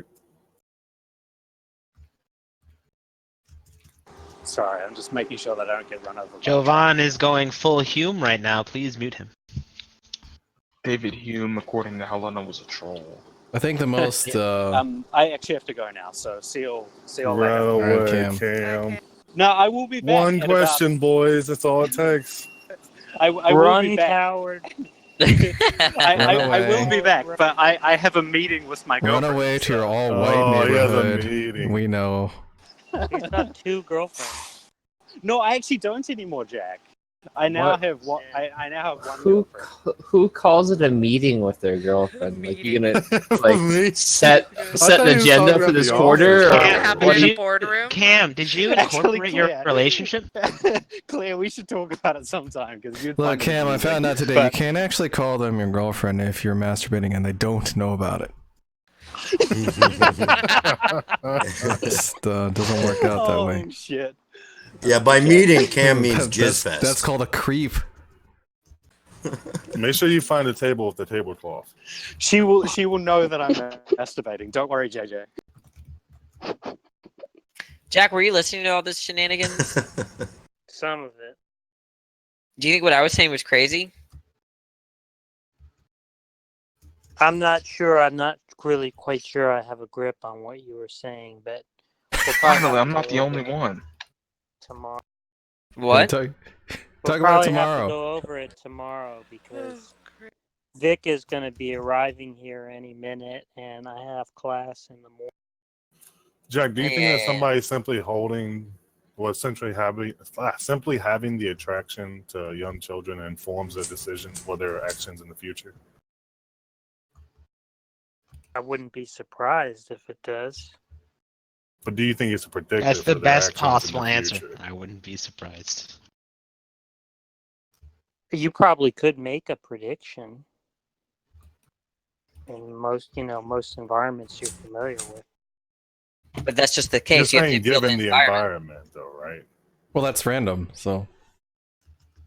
No, But but look, that's not what Jack in is of saying. itself, you can't make the predictor from it, right? You must put it in some sort of environment. Well, Yeah, I it would mean, be this. It'd be like this environment, wherever you are at. Yeah, I actually wanted to ask a question. Like, what does it mean to analyze pedophilia outside of an environment? Yeah, Like, I don't. independently. I mean, there are environments in which, if you have inclinations towards children, that you would be always out of accord with that inclination. Like, you can think of an environment where there's no children.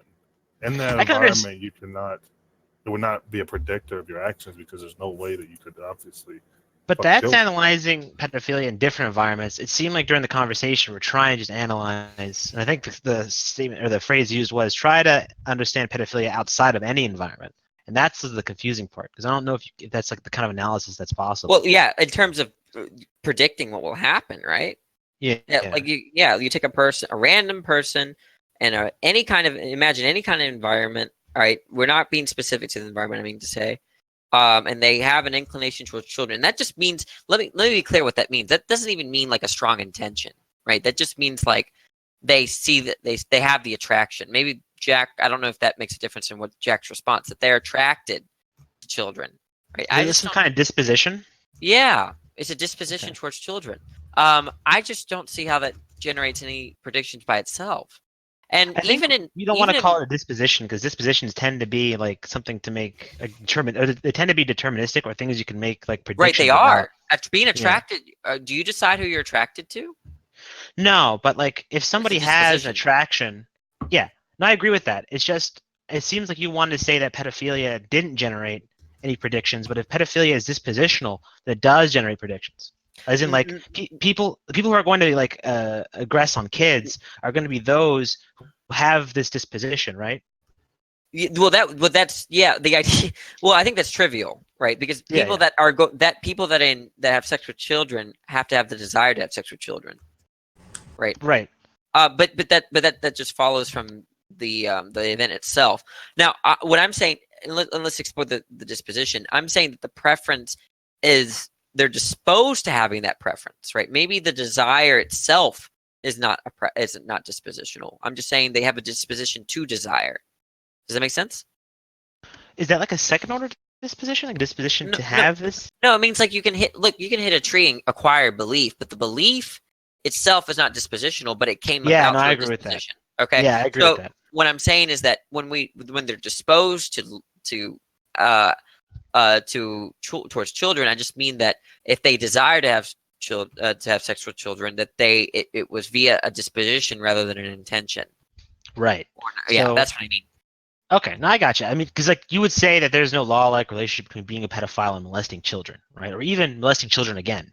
Yeah, right? but we can say something trivial about this, right? We can say that for people that enjoy having sex with children, they must be a pedophile, right? So the unintuitive part is that what I think why people find it unintuitive is that they look at pedophilia as the necessary condition for that event. Right, like you need to be a pedophile to do pedophile things. Right. And I think then for some reason then people go crazy and think that therefore if you're a pedophile that event is more likely to happen. Well, that does open up the risk. If you're trying to analyze the possibility. Well, right, but because the possibility and risk, the difference between those two like concepts isn't risk entails different. probability. Risk entails probability. Yeah, and you need to have like a positive possibility to like I don't know what that means. Right? To me, like there has to be like some non-zero chance, right? Like for example, there's a non-zero chance I'm trying to think, or a zero chance like a tree or a person spontaneously catches on fire. There's no non-trivial chance that a person spontaneously catches on fire, right? You with me on that one? I mean, it's a non-zero chance, like non-trivial. The chance is merely trivial at that point. It seems like a very low probability, very very low. Right. People would be comfortable saying that there's a 0% chance, right? Even if it's not technically 0% chance just makes it impossible. Well, right, but I'm talking about colloquially, right? Like there's no expectation. I prefer to use the technical terms here. Okay, sure. But then we can still say trivial. There's a trivial chance someone will catch on fire. Very low chance, very very low chance, and maybe colloquial you might say impossible, but they don't. Right. Or yeah. And for something to be a risk, impossible maybe is the technical term. Physically impossible. But the point is, for something to be a risk, it has to have a non-trivial chance, right? Usually, people when they consider risk, they assume that the chance of the thing that's risky in this case is going to be non-trivial, right?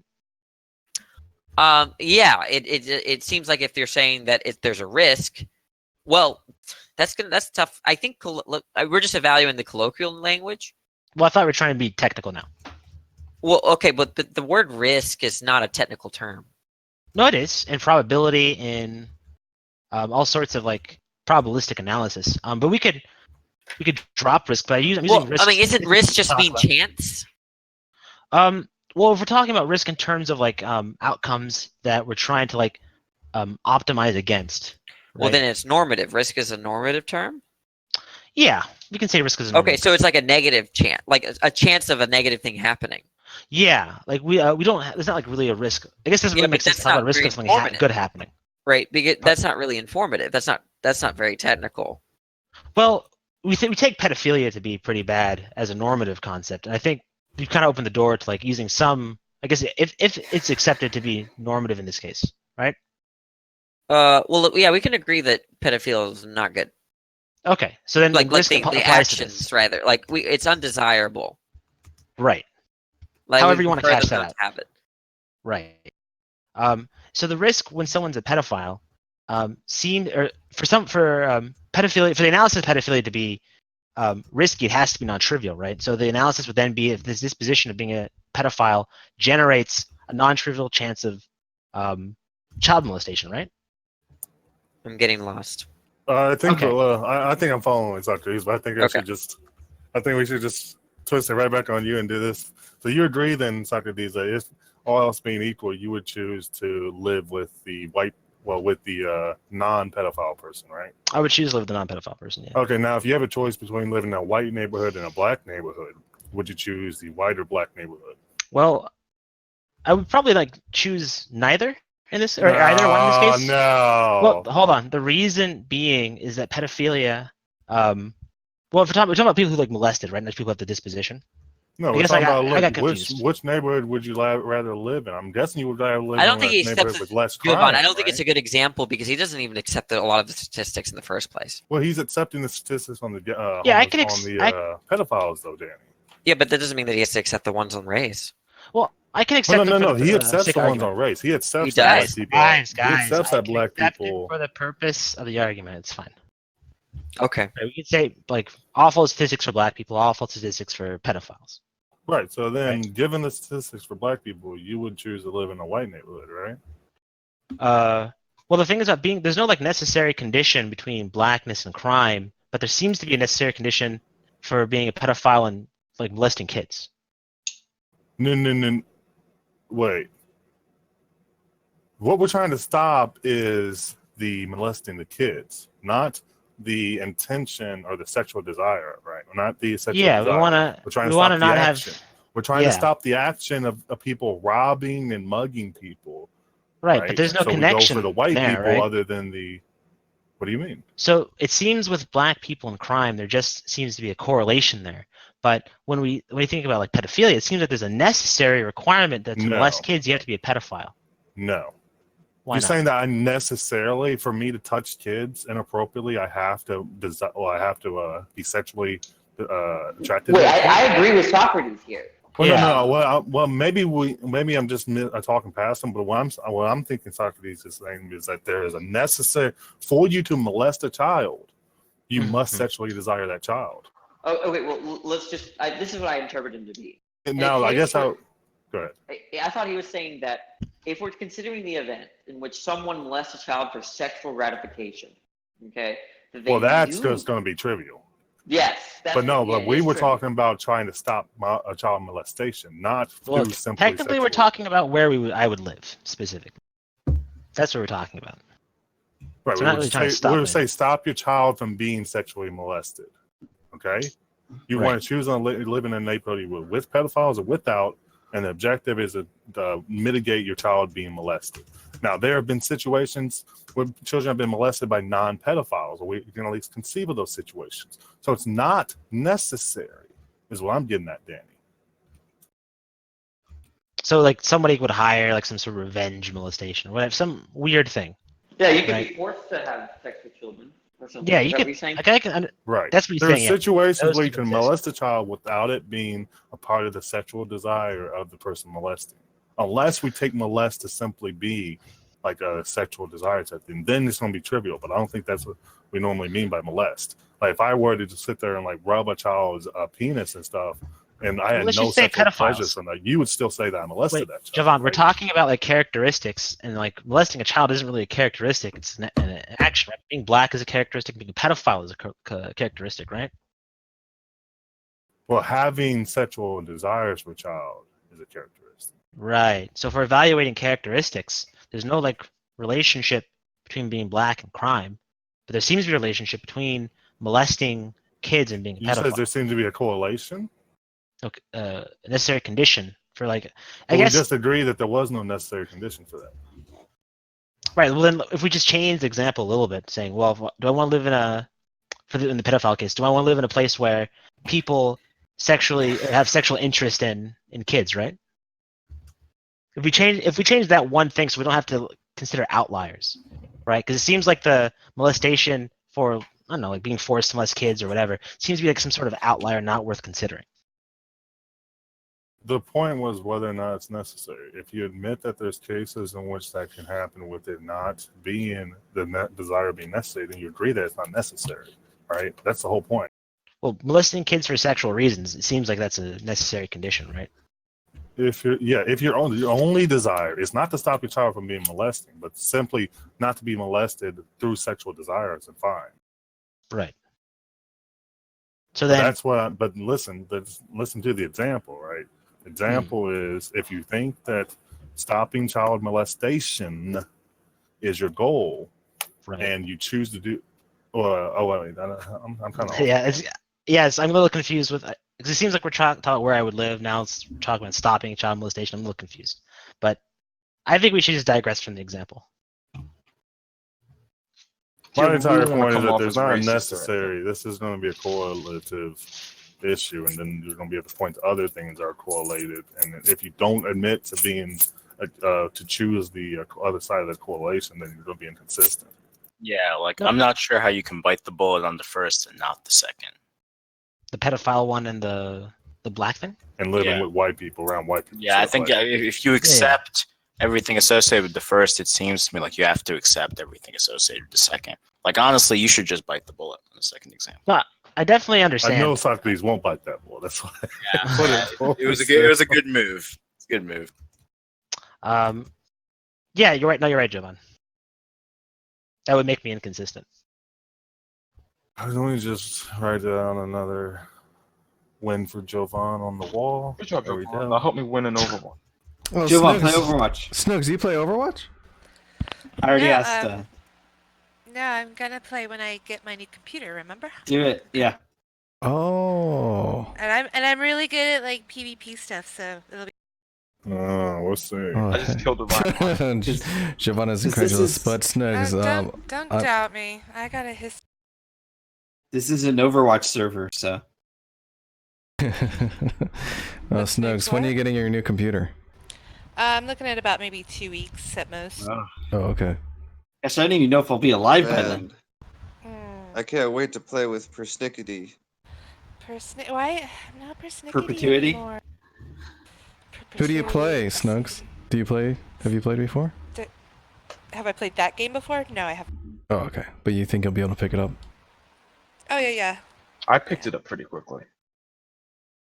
Yeah. Tom, are you playing now? Yeah, I'll play with you guys. I think everything is kind of winding down for tonight. What were you gonna say? I guess I'll stop the stream. I said Yuri is like he got play the game the other day, and like he was doing some like more advanced. I got play the game stuff. 2 times in a row. Yeah, I mean he's getting better like pretty fast. I've even been watching tutorials. I'm doing homework, so. Oh, sweet. I just got killed the warthog or whatever the fuck. Yeah, I'll play with you guys. Is Jovan playing?